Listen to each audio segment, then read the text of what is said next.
30-35 ವರ್ಷಗಳಿಂದ ನೀವು ಒಟ್ಟು ಓವರಾಲ್ ಅಂದರೆ ತೆಂಕುತಿಟ್ಟು ಬಡಗುತಿಟ್ಟು ಅನ್ನುವಂಥ ತಿಟ್ಟುಗಳ ಭೇದ ಭಾವ ಇಲ್ಲದೆ ಯಕ್ಷಗಾನ ಸಮಗ್ರ ಯಕ್ಷಗಾನ ಅಂತ ತಗೊಂಡು ಅದರಲ್ಲಿನ ವಿಶೇಷವಾದಂತಹ ಈ ಮುಖವರ್ಣಿಕೆಗಳು ಅಥವಾ ವೇಷಭೂಷಣಗಳು ಇದನ್ನೆಲ್ಲವನ್ನು ಕೂಡ ಆ ಕಾಲದಲ್ಲಿ ಅದನ್ನು ಫೋಟೋ ಮೂಲಕ ಅದನ್ನು ಕಾಪಿಡುವಂಥ ಒಂದು ಪ್ರಯತ್ನವನ್ನು ಮಾಡಿದ್ದೀರಿ. ಮತ್ತು 2 ಪುಸ್ತಕಗಳನ್ನು ನೀವು ಬಿಡುಗಡೆ ಮಾಡಿದ್ದೀರಿ. ಇದು ಈಗಿನ ಜನ್ರೇಷನ್ನಿನ ಈಗಿನ ಪೀಳಿಗೆ ಒಬ್ಬ ವ್ಯಕ್ತಿಯಾದ ನನಗೆ ಅದು ಬಹಳ ಆಶ್ಚರ್ಯಕರ ವಿಚಾರ. ಯಾಕೆಂತಂದರೆ ಈಗ ನಮ್ಮಲ್ಲಿ ಅತ್ಯಾಧುನಿಕ ತಂತ್ರಜ್ಞಾನ ಉಂಟು. ಮೊಬೈಲಲ್ಲೇ 16 ಮೆಗಾಪಿಕ್ಸೆಲ್ 20 ಮೆಗಾಪಿಕ್ಸೆಲ್ನಂಥದ್ದು ಕ್ಯಾಮರಾಗಳುಂಟು. ಇದೆಲ್ಲ ಉಂಟು.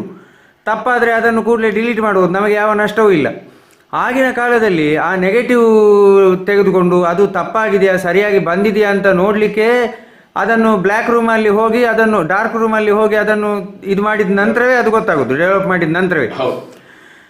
ಆಗ ಒಂದು ವೇಳೆ ತಪ್ಪು ಬಂದರೆ ಆ ಮಾಡಿದ ಶ್ರಮ, ಆ ದಿನದ ವೇಷದ್ದು ಇದು ಎಲ್ಲವೂ ನಷ್ಟ ಆಯಿತು. ಮತ್ತೆ ಪುನಃ ನಿಮಗೆ ಅದನ್ನು ಪುನಃ ರೀಕನ್ಸ್ಟ್ರಕ್ಟ್ ಮಾಡಲಿಕ್ಕೆ ಇಟ್ ಈಸ್ ವೆರಿ ಡಿಫಿಕಲ್ಟ್. ಅಂತಹ ಒಂದು ಸಂದರ್ಭದಲ್ಲಿ ನೀವು ಎಷ್ಟು ಸಾಧಾರಣ 4-5 ಸಾವಿರಕ್ಕಿಂತಲೂ ಹೆಚ್ಚು ಫೋಟೋಗಳನ್ನು 4 ಲಕ್ಷ ಫೋಟೋಗಳನ್ನು ನೀವು ತೆಗೆದು ಎಲ್ಲ ಇದು ಮಾಡಿದ್ದೀರಿ. ಈ ಎಲ್ಲ ಒಂದು ಏನು ಸಾಧನೆ ಇದು. 4 ಲಕ್ಷ ಫೋಟೋ ಅಂತಂದರೆ ಈಗಿನ ಡಿಜಿಟಲ್ ಯುಗದಲ್ಲಿ ಕೂಡ ಅದನ್ನು ಕಲ್ಪನೆ ಮಾಡಿಕೊಳ್ಳಿಕ್ಕೆ ಬಹಳ ಕಷ್ಟ ಉಂಟು, ಆಯಿತಾ. ಅದು ಆ ಕಾಲದಲ್ಲಿ ಅಂದರೆ 84ರಿಂದ ಇಲ್ಲಿಯವರೆಗೆ ಅಂತ ಹೇಳಿದರೆ ಅದು ದೊಡ್ಡ ಒಂದು ಸಾಧನೆ. 4 ಲಕ್ಷ ಫೋಟೋ ಅಂತಂದರೆ it is not A small job. ಈಗ ಮುಖ್ಯವಾಗಿ ನಾನು ಕೇಳುವುದೇನು ಅಂತಂದರೆ, ಫೋಟೋಗ್ರಫಿಯಲ್ಲಿ ಹಲವಾರು ವಿಧಾನಗಳುಂಟು. ಏನು ಅರಣ್ಯದ್ದು ಫೋಟೋ ಮಾಡ್ಬೋದು ಅಥವಾ ಬೇರೆ ಏನೇನೋ ಫೋಟೋಗಳನ್ನು ಮಾಡ್ಬೋದು. ವಿಶೇಷವಾಗಿ ಯಕ್ಷಗಾನದ್ದೇ ಫೋಟೋಗ್ರಫಿಗೆ ನೀವು ಬರುವುದಕ್ಕೆ ಕಾರಣ ಏನು? ಯಕ್ಷಗಾನದ ಮೇಲೆ ಒಲವು ಅಥವಾ ಆಕರ್ಷಣೆ ಅಥವಾ ಬಣ್ಣಗಳ ಮೇಲಿನ ಆಕರ್ಷಣೆ, ಯಾವ ಒಂದು ಇದಕ್ಕೆ ನೀವು ಯಕ್ಷಗಾನದ ಫೋಟೋಗ್ರಫಿಯನ್ನು ಮಾಡಲಿಕ್ಕೆ ಶುರು ಮಾಡಿದ್ದು? ಆ ಬಗ್ಗೆ ಸ್ವಲ್ಪ ಹೇಳ್ತೀರಾ? ಮುಖ್ಯವಾಗಿ ನಾನು ಕಾಪು ಪ್ರದೇಶದಲ್ಲಿ ಹುಟ್ಟಿ ಬೆಳೆದವ. ನಮ್ಮ ತಂದೆ ತಾಯಿಗಳು ಯಕ್ಷಗಾನ ಆಸಕ್ತರೆ. ನಮ್ಮ ಮನೆಯಲ್ಲೇ ಮಾವ ಒಂದು 1970ನೇ ಹೊತ್ತಿಗೆ ಒಂದು ತಂಡ ಕಟ್ಟಿ ಅಲ್ಲಿ ವ್ಯಾಯಾಮ ಶಾಲೆ ಮಾಡಿ ಅಲ್ಲಿ ಯಕ್ಷಗಾನ ಮಾಡಿಸ್ತಾ ಇದ್ರು. ಹಾಗಾಗಿ ನಮಗೆ ಮೂಲದಿಂದ ಯಕ್ಷಗಾನ ಆಸಕ್ತಿ ಇತ್ತು. ನಾನು 5 ವರ್ಷ ಪ್ರಾಯ ಇರುವಾಗಲೇ ಸಾಲಿಗ್ರಾಮ ಮೇಳದವರ ಯಕ್ಷಗಾನ ಕಂಡಿದ್ದೆ. ಆಗ ನಮ್ಮಲ್ಲಿ 3 ಮಾರಿಗುಡಿಗಳಿದೆ. ಅಲ್ಲಿ ಪ್ರತಿ ನವರಾತ್ರಿಗೆ 9 ದಿವಸ ಯಕ್ಷಗಾನ ಇದ್ದೇ ಇರ್ತದೆ. ಅದನ್ನೆಲ್ಲ ಸಣ್ಣ ಪಡೆಯ ಕಂಡವರು. ಆ ಕಾಲಕ್ಕೆ ರೇಡಿಯೋ ಮಾತ್ರ ಅಲ್ಲದೆ ಮತ್ತೆ ಯಾವುದು ಇರಲಿಲ್ಲ. ಹಾಗಾಗಿ ಯಕ್ಷಗಾನವೇ ಮುಖ್ಯ ಆಗ್ತಿತ್ತು. ಮತ್ತೆ ಮುಖ್ಯವಾಗಿ ಯಕ್ಷಗಾನದ ಆಸಕ್ತಿ ತುಂಬಾ ನಮ್ಮ ಮನೆಯಲ್ಲಿ ಕೂಡ. ಹಾಗೆ ನನ್ನ ಯಕ್ಷಗಾನವನ್ನು ನೋಡುತ್ತಾ ಬಂದವ. ನನ್ನ ಒಂದು ಬೆಳವಣಿಗೆ ಹಂತದಲ್ಲಿ ನಾನು ಗಮನಿಸ್ತಾ ಹೋದಾಗೆ ಸಣ್ಣದಲ್ಲಿ ಕಂಡಂತ ಯಕ್ಷಗಾನದ ಕೌತುಕ, ರಮ್ಯಾದ್ಭುತ ವೇಷಗಳು, ಕರೆಕ್ಟ್, ಅದು ನನ್ನ ಕಣ್ಣಿಗೆ ಕಾಣದೇ ಹೋದಾಗ, ಅಂದ್ರೆ ಸಣ್ಣಂದಿನಲ್ಲಿ ಕಂಡ ಆ ಒಂದು ರಮ್ಯಾದ್ಭುತವಾದಂತಹ ಒಂದು ವೇಷಗಳು ನೀವು ಪ್ರಾಯಪ್ರಬುದ್ಧರಾದಾಗ ನಿಮ್ಗೆ ಕಾಣ್ಲಿಕ್ಕೆ ಸಿಗ್ಲಿಲ್ಲ. ಇಲ್ಲಿ ಒಂದು ಆಕ್ಷೇಪ ಹೇಳಿದೊಳಿತಾರೆ, ಸಣ್ಣ ಪ್ರಾಯಕ್ಕೆ ಸಿಗುವ ಅದ್ಭುತ ರಂಗಭೂಮಿ ಪ್ರಾಯ ಆದ ಕೂಡಲೇ ಅದಷ್ಟು ದೊಡ್ಡದಾಗಿ ಕಾಣಬೇಕಾಗಿಲ್ಲ ಅಂತ ಹೇಳಿದ್ರು. ಆದ್ರೆ ಅದಲ್ಲ. ಒಂದು ಬಣ್ಣಗಾರಿಕೆ, ಒಂದು ಅಭಿನಯ, ಒಂದು ಕುಣಿತ, ವೇಷಭೂಷಣ, ಅದು ಆ ಕಾಲಕ್ಕೂ ಈ ಕಾಲಕ್ಕೂ ನಮ್ಮಲ್ಲಿ ಮೈನೆ ಮೇಲಿಸ್ತಾ ಇತ್ತು, ರೋಮಾಂಚನ ಕೊಡ್ತಾ ಇತ್ತು, ಕೌತುಕನ ಹುಟ್ಟುತ್ತಾ ಇತ್ತು. ಅದು ಯಾಕೆ ಕಾಣಿಸಿಲ್ಲ ಅಂತ ಯೋಚನೆ ಮಾಡಿದಾಗ ಒಂದು ಹಳೆಯ ತಲೆಮಾರು ಹಿಂದೆ ಸರಿಯುತ್ತಾ ಇತ್ತು, ಮಧ್ಯದ ತಲೆಮಾರು ಪ್ರವೇಶ ಮಾಡಿದ್ದು ಒಂದು ರೀತಿಯಿಂದ ಯಕ್ಷಗಾನವನ್ನು ಬದಲಾವಣೆ ತಾಳಲಿಕ್ಕೆ ಪ್ರಯತ್ನ ಮಾಡಿದ್ದು. ಬದಲಾವಣೆ ಏನು ಮಾಡಿತ್ತು? ನಾಟಕೀಯವಾಗಿ ಬೇರೆ ಬೇರೆ ಮಿಶ್ರಣದಿಂದ ಬದಲಾವಣೆ ತರ್ತೇವೆ. ಯಕ್ಷಗಾನದ ಒಳಗೆ ಯಕ್ಷಗಾನವನ್ನೇ ಒಂದು ಸುಧಾರಣೆ ಮಾಡಿದ್ದಲ್ಲ. ಆದ್ರಿಂದ ಇವುಗಳನ್ನು ಕಂಡಾಗ ಹಿಂದೆ ಕಂಡದ್ದು ಇಲ್ಲ. ನಾನೊಂದು ಪ್ರಾಯಕ್ಕೆ ಬಂದು ನನ್ನ ಕೈಗೆ 84ರ ಹೊತ್ತಿಗೆ ನಮ್ಮ ಅಣ್ಣಂದಿರು ಹೀಗೆ ಒಂದು ಸಣ್ಣ ಕ್ಯಾಮರಾ ಕೊಟ್ಟಿದ್ರು. ಅದನ್ನು ನಾನು ಆ ಕಾಲಕ್ಕೆ ವೇಷಗಳನ್ನು ಕಂಡಾಗ, ಹಿರಿಯ ಕಲಾವಿದರ ವೇಷವನ್ನು ಕಂಡಾಗ ಇವುಗಳು ಮುಂದಿನ ಜನಾಂಗಕ್ಕೂ ಇರಬೇಕು. ಯಾಕಂದ್ರೆ ಇವರು ಮಾಡಿದ್ದನ್ನು ಕಾಪಿಡುವ ಹಾಗೆ ಕಾಣ್ತಾ ಇಲ್ಲ. ಅವರು ಪ್ರಾಯ ಆಗಿದೆ, ಅವರು ಸಿಗಬೇಕಾದ ಗೌರವ ಸಮಾಜದಲ್ಲಿ ಸಿಗ್ತಾ ಇಲ್ಲ. ಎಲ್ಲ ಯುವ ಕಲಾವಿದರು ಬೇರೆ ರೀತಿ ಪ್ರಯಾಣ ಮಾಡ್ತಾ ಇದ್ದಾರೆ. ಹಾಗಾದ್ರೆ ಇತ್ತು ಅಂತ ಹೇಳಬೇಕಾದ್ರೆ ಇವುಗಳನ್ನು ದಾಖಲಾತಿ ಇರಲೇಬೇಕು ಎಂಬುದರಿಂದ ಅಂತ ಫೋಟೋಗಳ ಸಂಗ್ರಹಕ್ಕೆ ನಾನು ಹೊರಟೆ. ಸರಿ, ಈಗ ನೀವು ಟೋಟಲ್ ಅಂದರೆ ಎಷ್ಟು ಒಂದು 30 ವರ್ಷ 4 ಲಕ್ಷ ಕೇವಲ ಯಕ್ಷಗಾನದ್ದು ಮಾತ್ರ ಫೋಟೋ ಅಥವಾ ಬೇರೆ ಎಲ್ಲ ರೀತಿಯ ಫೋಟೋಗ್ರಫಿಯನ್ನು ನೀವು ಮಾಡಿದ್ದೀರಾ? ಒಂದು 3 ಲಕ್ಷದಷ್ಟು ಯಕ್ಷಗಾನದ ಫೋಟೋಗಳಾದ್ರೆ ಮತ್ತೆ 1 ಲಕ್ಷದಲ್ಲಿ ಕೋಲಗಳು, ನಾಗಮಂಡಗಳು, ಪ್ರಾಣಿ, ಸರ್ಪ, ಸಸ್ಯಗಳು ಮತ್ತು ಜನಪದದ ಆಚರಣೆಗಳು ಇದೆಲ್ಲವೂ ಒಳಪಡ್ತದೆ. ಹೀಗೆ 1 ಲಕ್ಷ ಫೋಟೋ ಆಗಿದೆ. ಏನು ಈಗ ಎಷ್ಟೋ ಸಲ ಪ್ರಶ್ನೆ ಬರ್ತದೆ, 4 ಲಕ್ಷ ಫೋಟೋ ಸಾಧ್ಯವಾ ಅಂತ ಕೇಳ್ತಾ ಇದ್ರು. ಅದಕ್ಕೂ ಉತ್ತರ ನಾನು ಇಲ್ಲೇ ಕೊಡ್ಬೇಕು. ನಾನು ಒಂದು ಯಕ್ಷಗಾನಕ್ಕೆ ಹೋದ್ರೆ ಈಗ ವಾಟ್ಸಪ್ಪಲ್ಲಿ 2 ಫೋಟೋ ತೆಗೆದು ಪೇಪರಿಗೆ ಹಾಕ್ತಾರೆ, ನಾನು ಆಗಲ್ಲ. ಒಂದು ಜಾಂಬವತಿ ಕಲ್ಯಾಣ ಪ್ರಸಂಗ ನೋಡ್ಲಿಕ್ಕೆ ಹೋದ್ರೆ ಆ ಪ್ರಸಂಗದ ಆರಂಭದಿಂದ ಕೊನೆ ತನಕ ಪ್ರತಿ ದೃಶ್ಯವನ್ನು ದಾಖಲಿಸ್ತಾ ಇದೆ. ಆವಾಗ ಒಂದು ರೋಲಲ್ಲಿ 36 ಫೋಟೋ ಬರ್ತಾ ಇತ್ತು, ನನಗೆ 30 ಫೋಟೋ ಸಿಗ್ತಾ ಇತ್ತು. ಆವಾಗ ನಾನು ಒಂದು ಪ್ರಸಂಗಕ್ಕೆ 5-6 ರೋಲ್ ಬಳಸಿಕೊಳ್ತಾ ಇದ್ದೆ. ಕರೆಕ್ಟ್. ಆವಾಗ ಎಷ್ಟು ಫೋಟೋ, 200 ಫೋಟೋ ಒಂದು ಪ್ರಸಂಗ. ಹೌದು, ಇದು ನನ್ನ ಅನುಭವ. ಯಾಕೆಂತಂದ್ರೆ ನಾನು ಕೂಡ ನೀವು ಇವಾಗ ಹೇಳುವಾಗ ನನಗೆ ನೆನಪಿಗೆ ಬಂತು. ನಾನು ಒಂದು ಆಟಕ್ಕೆ ಹೋದ್ರೆ ಪ್ರತಿ ದೃಶ್ಯದ್ದು ಒಂದೊಂದು ಫೋಟೋ ತೆಗೆಯುವುದು, ಪ್ರತಿ ದೃಶ್ಯದ್ದು. ಅದು ನೀವು ಹೇಳಿದ ಹಾಗೆ 100ರಿಂದ 106 ಖಂಡಿತ ಬರ್ತದೆ, 106 ಫೋಟೋಗಳು ಬಂದೇ ಬರ್ತದೆ. ಎಷ್ಟು ಸಲ 500 ಫೋಟೋ ತೆಗೆದ್ರೆ ಉಂಟು. ಹೌದು. ಈ ಕಾಲಕ್ಕೆ ಡಿಜಿಟಲ್ ಕ್ಯಾಮರಾದಲ್ಲಿ ನಾವು ಒಂದು ಚಿಪ್ ಅಲ್ಲಿ 1000 ಫೋಟೋ ಸಂಗ್ರಹಿಸಬಹುದು, ದೊಡ್ಡದಲ್ಲ. ಹೌದು. ಆ ಕಾಲಕ್ಕೆ ಒಂದು ರೋಲಿಗೆ 100 ರೂಪಾಯಿ, ಅಷ್ಟು ಬಹಳ ಕಷ್ಟದ ಕಾಲ. ಆಲ್ರೆಡಿ ಸಿಗೋದು 30 ಫೋಟೋ, ಅದನ್ನು ಡೆವಲಪ್ ಮಾಡಿ ಪ್ರಿಂಟ್ ಹಾಕಬೇಕು. ನಾನು ಪ್ರಿಂಟ್ ಹಾಕಿಸ್ತಾ ಇದ್ದೆ, ಹಾಗಾಗಿ ದಾಖಲಾಗಿ ಉಳಿತದೆ. ಯಾಕಂದ್ರೆ ಒಂದು ಕಾಲಕ್ಕೆ ನೆಗೆಟಿವ್ಗಳು 10 ವರ್ಷ ಕಲರ್ ಆದ ಕಾರಣ ಅವುಗಳು 10 ವರ್ಷ ಹಾಳಾಗಿ ಹೋಗ್ತಾ ಇತ್ತು, ಕಲರ್ ಫೇಡ್ ಆಗ್ತಾ ಇತ್ತು. ಬ್ಲ್ಯಾಕ್ ಆ್ಯಂಡ್ ವೈಟ್ 30-40 ವರ್ಷ ಉಳಿತದೆ. ನಾನು ಬ್ಲ್ಯಾಕ್ ಆ್ಯಂಡ್ ವೈಟ್ ನಮಗೆ ಸಿಗಲಿಲ್ಲ, ನಾನು ಮತ್ತೆ ಬೇರೆ ಕಲೆಕ್ಟ್ ಮಾಡಿದೆ. ಹಾಗಾಗಿ ಈ ಫೋಟೋಗಳ ಸಂಗ್ರಹ ಆಗ್ತಾ ಬಂತು.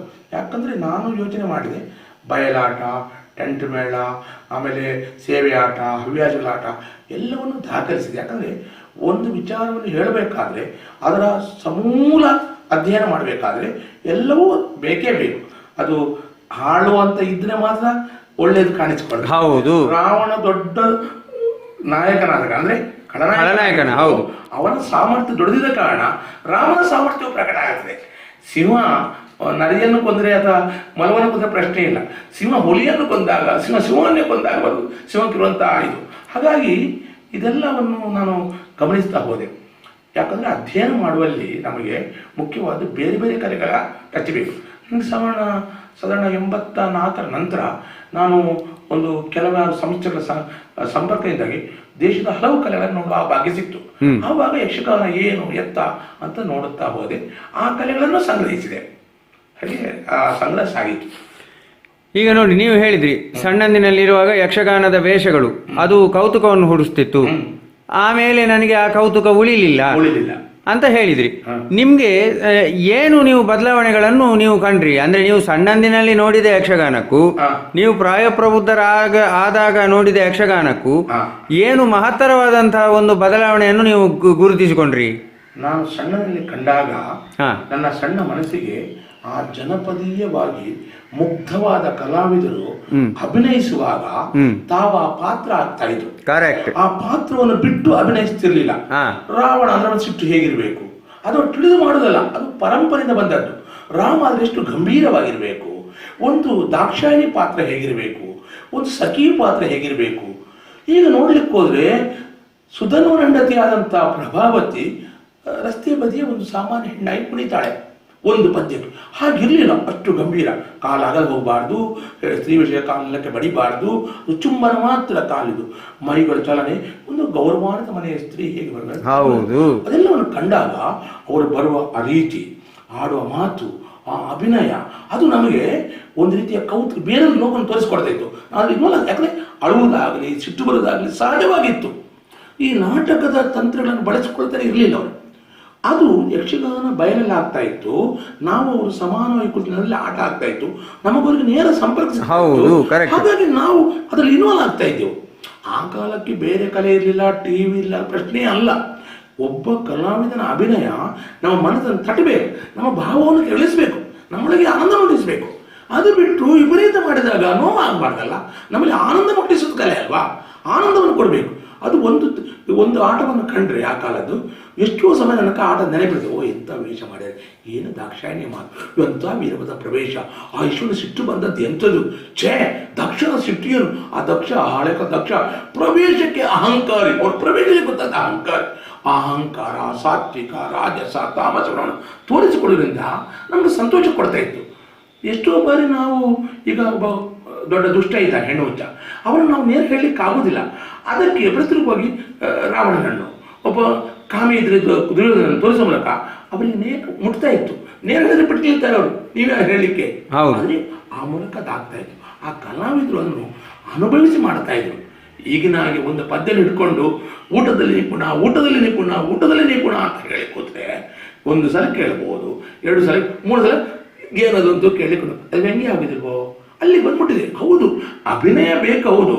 ಆದ್ರೆ ಅಭಿನಯ ಏನು, ಉಣ್ಣುವುದು ಬಾಯಿ ಬಿಡುವುದಲ್ವಾ? ಹೌದು, ಅಷ್ಟೇ. ಓರ್ಪಾಡಿ ವಿಠಲ್ ಪಾಟೀಲ್ ಹೇಳ್ತಾ ಇದ್ರು, ಇವರು ಅಭಿನಯ ಅಂತ ಹೇಳಿದ್ರಲ್ಲ, ಸೂರ್ಯ ಯಾವಾಗಲೂ ಮೂಡುವುದು ಪಶ್ಚಿಮದಲ್ಲೇ ಪೂರ್ವದಲ್ಲೇ ಹೋದಲ್ಲ, ಮುಳುಗುದು ಪಶ್ಚಿಮದಲ್ಲೇ ಹೋದಲ್ಲ, ಊಟ ಮಾಡೋದು ಬಾಯಿಗಿಡಬೇಕಲ್ಲ, ಕೊಂಡಗಿಡ್ಲಿಕ್ಕೆ ಆಗುದಿಲ್ವಲ್ಲ.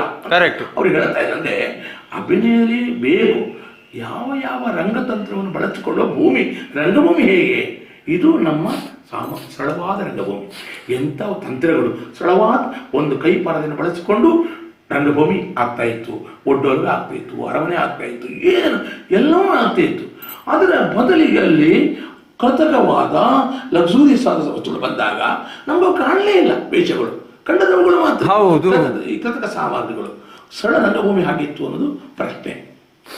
ಅಂದರೆ ಕೇವಲ ಅಭಿನಯದಲ್ಲಿ, ನಾಟ್ಯದಲ್ಲಿ ಮತ್ತೆ ಈ ಹಿಮ್ಮೇಳಗಳಲ್ಲಿ ಮಾತ್ರ ಬದಲಾವಣೆ, ಅಥವಾ ಬೇರೆ ಏನಾದರೂ ಬದಲಾವಣೆಗಳನ್ನು ನೀವು ಗುರುತಿಸಿದ್ದೀರಾ? ಖಂಡಿತ ಗುರುತಿಸಿದ್ದೇನೆ. ಹಿಂದೆ ಯಕ್ಷಗಾನದ ಪ್ರಸಂಗಗಳಾಗುತ್ತಿರುವಾಗ ಆ ಪ್ರಸಂಗಕ್ಕೆ, ಅದರ ಆಶಯಕ್ಕೆ ಸಂಬಂಧಪಟ್ಟು ನಡೀತಾ ಇತ್ತು. ಈಗ ಏನಾಗಿದೆ, ಉತ್ಸವ ಆಗಿದೆ, ಮನೋರಂಜನಾ ಮಾಧ್ಯಮವಾಗಿ ಮನುಷ್ಯ ನಕ್ಕು ನಲಿಯುವುದಕ್ಕಾಗ ಭೂಮಿಯಾಗಿದೆ. ಒಂದು ಕಾಲಕ್ಕೆ ಆರಾಧನಾ ರಂಗಭೂಮಿಯಾಗಿ ಮನುಷ್ಯನ ಮನಸ್ಸಿಗೆ ಆನಂದವನ್ನು ಕೊಡುವಂತಹದ್ದು, ಅವನ ಭಾವಗಳನ್ನು ತಿಳಿಸುವಂಥದ್ದು ಆಗಿತ್ತು. ಈಗ ಏನಾಗಿದೆ, ಒಂದು ಉತ್ಸವ, ಒಂದು ಗೌಜಿ, ಗಮ್ಮತ್ತು, ಆಡಂಬರ. ಈ ಆಡಂಬರ ಏನ್ ತಂದು ಕೊಡ್ತಂದ್ರೆ ಒಂದು ರೀತಿಯಿಂದ ವೈರಾಗ್ಯವನ್ನು ತಂದು ಕೊಡ್ತದೆ. ಎಲ್ಲಿ ತನಕ ಹೋಗಿ ಮುಟ್ಟಬಹುದು ಈ ಆಡಂಬರ ಕೊಡ್ತಾ ಹೋದಾಗ? ಅವುಗಳ ಮನಸ್ಸಿಗೆ ಆಪ್ತವಾಗಿ ಉಳಿಯಲೇ ಇಲ್ಲ. ಅಂದ್ರೆ ನಿಮ್ಮ ಬಾಲ್ಯದಲ್ಲಿ ನೀವು ನೋಡಿದ ಯಕ್ಷಗಾನಕ್ಕೂ ಆ ನಂತರ ನಿಮ್ಮ ಯೌವನದಲ್ಲಿ ನೋಡಿದ್ದಕ್ಕೂ ಇರುವಂತಹ ವ್ಯತ್ಯಾಸವನ್ನು ಗುರುತಿಸಿ, ಈ ಬಣ್ಣಗಳು ಇದೆಲ್ಲ ಉಳಿಬೇಕು ಮುಂದಿನ ತಲೆಮಾರಿಗೆ ಎನ್ನುವಂತ ಉದ್ದೇಶದಿಂದ ನೀವು ಕಷ್ಟಪಟ್ಟು ಈ 3-4 ಲಕ್ಷ ಫೋಟೋಗಳನ್ನು ನೀವು ತೆಗೆದು ಇದು ಮಾಡಿದ್ದು. ಮತ್ತೊಂದು ವಿಚಾರ ಹೇಳಬೇಕು, ಮುಖವರ್ಣಿಕೆಯ ವಿಚಾರ ಹೇಳಬೇಕು. ಒಂದು ಬಣ್ಣವನ್ನು ಹಂಚುವಲ್ಲಿ ಅವರು ದೊಡ್ಡ ಚಿತ್ರಕಲಾಕಾರನಲ್ಲ. ಹೌದು. ಆದ್ರೆ ಯಕ್ಷಗಾನದ ಪರಂಪರೆ ಸಂಪ್ರದಾಯ ಬಿಡದೆ ಬಣ್ಣದಿಂದಲೇ ಮುಖವನ್ನು ರಚನೆ ಮಾಡುವ ಮೂಲಕ ನಾವು ಈ ತನಕ ಕಾಣದ ಒಂದು ವಿಶೇಷ ಪ್ರಪಂಚ ತೋರಿಸಿಕೊಡ್ತಾ ಇದ್ರು. ಈ ಆ ಕಾಲಕ್ಕೂ ನಾವು ಟಿವಿಗಳು ಬಂದಾಗ ಎಷ್ಟೋ ಪ್ರದೇಶದ ಜನಪದ ರಂಗಭೂಮಿಯನ್ನು ಕಂಡಾಗ, ಯುದ್ಧಕ್ಕೆ ಹೋಗುವಾಗ ಅಥವಾ ಬೇರೆ ಯಾವುದಕ್ಕೆ ಹೋಗುವಾಗ ಅವರು ಬಣ್ಣವನ್ನು ಬಳಿದುಕೊಂಡು ಹೋಗ್ತಾ ಇದ್ರು. ಆಫ್ರಿಕಾ ದೇಶ, ಬೇರೆ ಬೇರೆ ದೇಶಗಳಲ್ಲಿ. ಅಂದ್ರೆ ನಮ್ಮಲ್ಲಿದ್ದಂಥ ಯಕ್ಷಗಾನದ ಮೂಲ ಬಣ್ಣಗಾರಿಕೆ, ಇದು ಸಸ್ಯಜನ್ಯವಾದ ಬಣ್ಣಗಳು, ಅದನ್ನು ಹಂಚುವ ರೀತಿ, ಹಸಿ ಬಣ್ಣ, ಮತ್ತೆ ಮುಖ್ಯವಾಗಿ ಬೆಳಕು, ಮಂದವಾದ ಬೆಳಕು. ಅದನ್ನು ನೋಡೋದಕ್ಕಾಗಿ ಕಣ್ಣನ್ನು ಕಿರಿದುಗೊಳಿಸಿ ನೆಟ್ಟ ದೃಷ್ಟಿನ ನೋಡ್ತೇವೆ. ಅಷ್ಟು ಶ್ರಮ ಆದರೂ ಕಣ್ಣಿಗದು ಅಭ್ಯಾಸ. ಕಣ್ಣಿಗೆ ಅದು ಇರುವುದೇ ಯಕ್ಷಗಾನ ಬೆಳಕಿನ ಸೇವೆ. ಯಕ್ಷಗಾನ ಬಯಲಾಟ ಅಂತ ಅಲ್ಲ, ಯಕ್ಷಗಾನ ಬೆಳಕಿನ ಸೇವೆ ಅಂತ ಇರ್ತದೆ. ನಮ್ಮ ಕಣ್ಣು, ಕಿವಿ, ಮನಸ್ಸಿಗೆ ಆರೋಗ್ಯ ಉಳಿಸುವಂತ ಒಂದು ರೀತಿಯಿಂದ ಸ್ವಸ್ಥ ಮನಸ್ಸುಳ್ಳ ಅಂತ. ಇದಕ್ಕೆ ನಾನು ಮಾತು ಹೇಳಬೇಕು. ಶಿವರಾಮ ಕಾರಂತ ನಾನು ಭೇಟಿಯಾದಾಗ 95-6ರಲ್ಲೇನೋ ಅವರು ಹೇಳಿದ್ರು, ನಾನು ತೋರಿಸಿ ಚಿತ್ರ ತೋರಿಸಿ ನೋಡಿ, ಈ ಬಣ್ಣದಲ್ಲಿ ಮುಖದಲ್ಲಿ ಜರಿರೇಖೆಗಳು ಬಂದಿವೆ, ಇವುಗಳೆಲ್ಲ ಯಾಕೆ? ಬಣ್ಣ ಹಂಚುವುದು ಅದು ಸ್ವಸ್ಥ ಮನಸ್ಸಿನ ಲಕ್ಷಣ. ಈಗ ಹುಚ್ಚದ ಕೈಯಲ್ಲಿ ಬಣ್ಣ ಹಂಚಲಿಕ್ಕೆ ಕೊಟ್ಟರೆ ಗೋಡೆಯಲ್ಲಿ ಏನನ್ನು ಬಣ್ಣವನ್ನು ಹಂಚ್ತಾರಂತೆ, ಅವರಿಗೆ ಅದರ ಕಲ್ಪನೆ ಉಳಿದಿಲ್ಲ. ಹೌದು. ಒಬ್ಬ ವ್ಯಕ್ತಿ ಸರಿಯಾದ ಬಣ್ಣವನ್ನು ಅದರ ಬಣ್ಣ ತಿಳಿದು ಹಂಚುವ ಮೂಲಕ ಅದು ಒಟ್ಟಂದವಾಗಿ ತೋರುವುದು ಕಾಣುವನ ಕಣ್ಣಲ್ಲಿ ಮಾತ್ರ ಅಲ್ಲ, ಹೃದಯದ ವಶವಾಗಿ ಕಾಣಬೇಕು. ಅವುಗಳ ವಿಕಾರ, ಈಗ ರಾವಣನ ವಿಷಯ ವಿಕಾರವೇ ಹೌದು, ಆ ವಿಕಾರದಲ್ಲೂ ಚಂದ ಇತ್ತು. ಬಣ್ಣದ ಹಾಲಿನ ಆಗಲಿ, ಅಂಬ ಆಗಲಿ, ಕುಂಬಳೆ ಕುಟ್ಟೆಪ್ಪ ಆಗಲಿ, ಅವರು ಮಾಡುವ ಆ ಮುಖವರ್ಣಿಕೆಗಳು, ಅದಕ್ಕೆ ಸಂಬಂಧಪಟ್ಟ ಚಲನೆಗಳು, ಆರ್ಭಟಗಳು, ಮಾತುಗಳು, ರಂಗಕ್ರಿಯೆಗಳು, ಏನು ಒಂದು ಎತ್ತಿನ ಗಾಡಿಯ ಚಕ್ರದ ಮರದ ಪಟ್ಟಿಗೆ ಕಬ್ಬಿಣದ ಪಟ್ಟಿ ಸೇರಿಸಿದ ಬಳಿಕ ಅದೆಲ್ಲ ಒಟ್ಟಾಗಿ ಹೋಗ್ತಿತ್ತು, ಹಾಗದು ಹೋಗ್ತಾ ಇತ್ತು. ಈಗ ಅಭಿನಯ ಬೇರೆ ಆಗಿದೆ, ಮಾತು ಬೇರೆ ಆಗಿದೆ, ಕುಣಿತ ಬೇರೆ ಆಗಿದೆ, ವೇಷಭೂಷಣ ಎಲ್ಲವೂ ಬೇರೆ ಆಗಿ ನಿಜವಾದ ಕಾಣಲಿಕ್ಕೆ ಆಗ್ತಾ ಇಲ್ಲ. ಈಗ ಗುಲಾಬಿ ಹೂವಾಗಿ ಕಾಣಬೇಕು. ದೇವರು ಅದಕ್ಕೆ ವಕ್ರತೆಯನ್ನು ಕೊಟ್ಟಿದ್ದಾರೆ, ಹೆಸರುಗಳಲ್ಲಿ ಬಣ್ಣವನ್ನು ಬೇರೆ ಕೊಟ್ಟಿದ್ದಾರೆ, ಪರಿಮಳವನ್ನು ಕೊಟ್ಟಿದ್ದಾರೆ. ಯಾಕೆ ಎಲ್ಲ ಒಂದೇ ಆಗಲಿಲ್ಲ? ಯಾಕೆ? ಬೇರೆ ಬೇರೆ ಆದಾಗ ಮಾತ್ರ ಗುರುತಿಸಲ್ಲ. ದಾಸವಾಳ 1000 ಇದೆ, ಆದರೆ ವಿನ್ಯಾಸ ಬೇರಿದೆ, ಬಣ್ಣ ಬೇರಿದೆ, ಪರಿಮಳ ಬೇರಿದೆ. ಅದನ್ನು ಗಮನಿಸಬೇಕೋ ಬೇಡವೋ? ನಾನು ಹೇಳೋದು, ಈಗ ದಾಸವಾಳದಲ್ಲಿ ಪುಂಕೇಸರ ಮಧ್ಯ ಹಾಕೊಂಡು ಜೋತಾಡಿಕೊಂಡು ಅದನ್ನು ತೆಗೆದ ದಾಸವಾಳಕ್ಕೆ ಅರ್ಥವೇ ಇಲ್ಲ. ಹೌದು, ಇದು ಒಳ್ಳೆದಂತೆ ನಾವು ತೆಗೆಯುವುದಕ್ಕೆ ಅಧಿಕಾರ ಕೊಟ್ಟವರು ಯಾರು? ಯಕ್ಷಗಾನದ ಶಿಲ್ಪವನ್ನು ಸೃಷ್ಟಿ ಮಾಡಿದ ಗುಡಿಗಾರನೋ, ಶಿಲ್ಪಿಯೋ, ಆಚಾರವರ್ಗ ಯಾರೋ ಇದ್ದಿರಬೇಕು. ಎಂಥ ಒಂದು ಪರಿಪೂರ್ಣ ಕಲಾವಂತಿಕೆ ಮಾಡಿದವರು ಶಿಲ್ಪವನ್ನು ಕಂಡರೆ ತಿಳಿದ ಎಂಥ ಮೂರ್ತಿಗಳಿದ್ದಾವೆ. ಅದನ್ನು ದೇವಸ್ಥಾನ ನೋಡಬೇಕು. ಎಲ್ಲ ದೇವಸ್ಥಾನದಲ್ಲಿ ಬಂಗಾರ ಬೆಳ್ಳಿಯಿಂದ ಮುಚ್ಚಿ ಮೂರ್ತಿಗಳ ಸೌಂದರ್ಯವೇ ನೋಡೋದು ಹಾಗೆ ಮಾಡ್ತಾರೆ. ಹೌದು, ಸೌಂದರ್ಯವೇ ಹೋಗಿದೆ. ಅದು ಯಕ್ಷಗಾನದಲ್ಲಿದ್ದ ಮೂಲ ಸೌಂದರ್ಯ ಆ ಅಳತೆಗಳಲ್ಲಿ. ಆದ್ರಿಂದ ನಾವು ಏನನ್ನು ಪಡೆದಿದ್ದೇವೋ ಅದನ್ನು ಸುಲಭದಲ್ಲಿ ಕಳ್ಕೊಳ್ಳೋ ಹಾಗೆ ಇಲ್ಲ.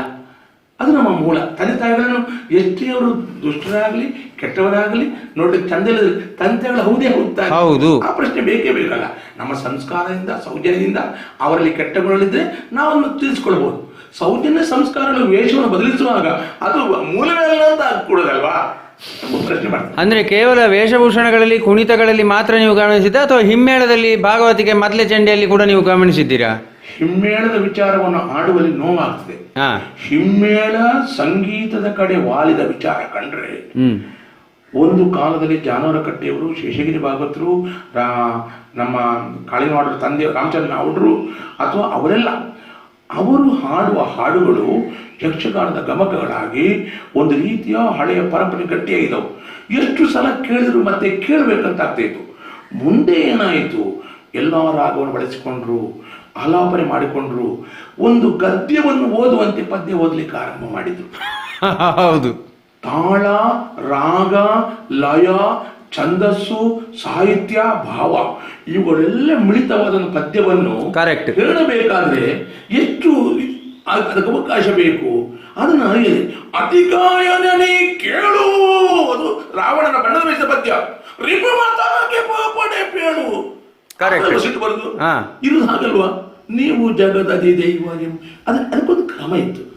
ಎಲೆ ಬಾನು ಜಾತ ಕೇಳ್ ಅಸ್ತ್ರಾದ ಅದು ಅದು ಆ ಪ್ರತಿಯೊಂದು ವೇಷಕ್ಕೂ ಆ ನಡೆಗೆ ಸರಿ ಪೂರಕವಾಗಿರ್ತಿತ್ತು. ಅದನ್ನು ಬಿಟ್ಟು ಇವರಿಗೆ ಸಂತೋಷ ಆಯ್ತಂತ ಯಾವುದೋ ರಾಗವನ್ನು ಬಳಸಿಕೊಂಡು ಸಾಹಿತ್ಯವನ್ನು ಹಾಳು ಮಾಡುತ್ತಾ ನಿರ್ಮಲ ಅಂತೆಲ್ಲ ಮಾಡಿಕೊಂಡ. ಏನ್ ಮಾಡ್ಬೇಕು ಹೇಳಿ? ಒಂದು ರಾಮನ ಪಾತ್ರ ಇದೆ ನೋಡಿ. ನಿರ್ಮಲ ಜಲ ಸಮೀಪದಿ ಮಾಡಿಕೊಂಡರು ಪರ್ಣ ಶಾಲೆಯ ರೂಢಿ ಬಾಲರು ಪಂಚವಟಿಯ ಕಾಡಿನೊಳಗೆ. ಇದರಲ್ಲಿ ರಾಮನಾದವನು ಈತನ ಸಾಮರ್ಥ್ಯ ಪ್ರಕರಣದಲ್ಲಿ ಅವಕಾಶ ಇದೆ. ಆದ್ರೆ ರಾಮ ಯಾರು? ಮಿತಭಾಷಿ, ಪೂರ್ವಭಾಷಿ, ಗಂಭೀರ ಭಾಷೆ ಎಲ್ಲ ಅವನ ಪಾತ್ರ ಎಷ್ಟು ಇರಬೇಕು? ಕೋಳಿಯರು ಒಂದ್ಸಲ ಹೇಳಿದ್ದಾರೆ ರಾಮನನ್ನು.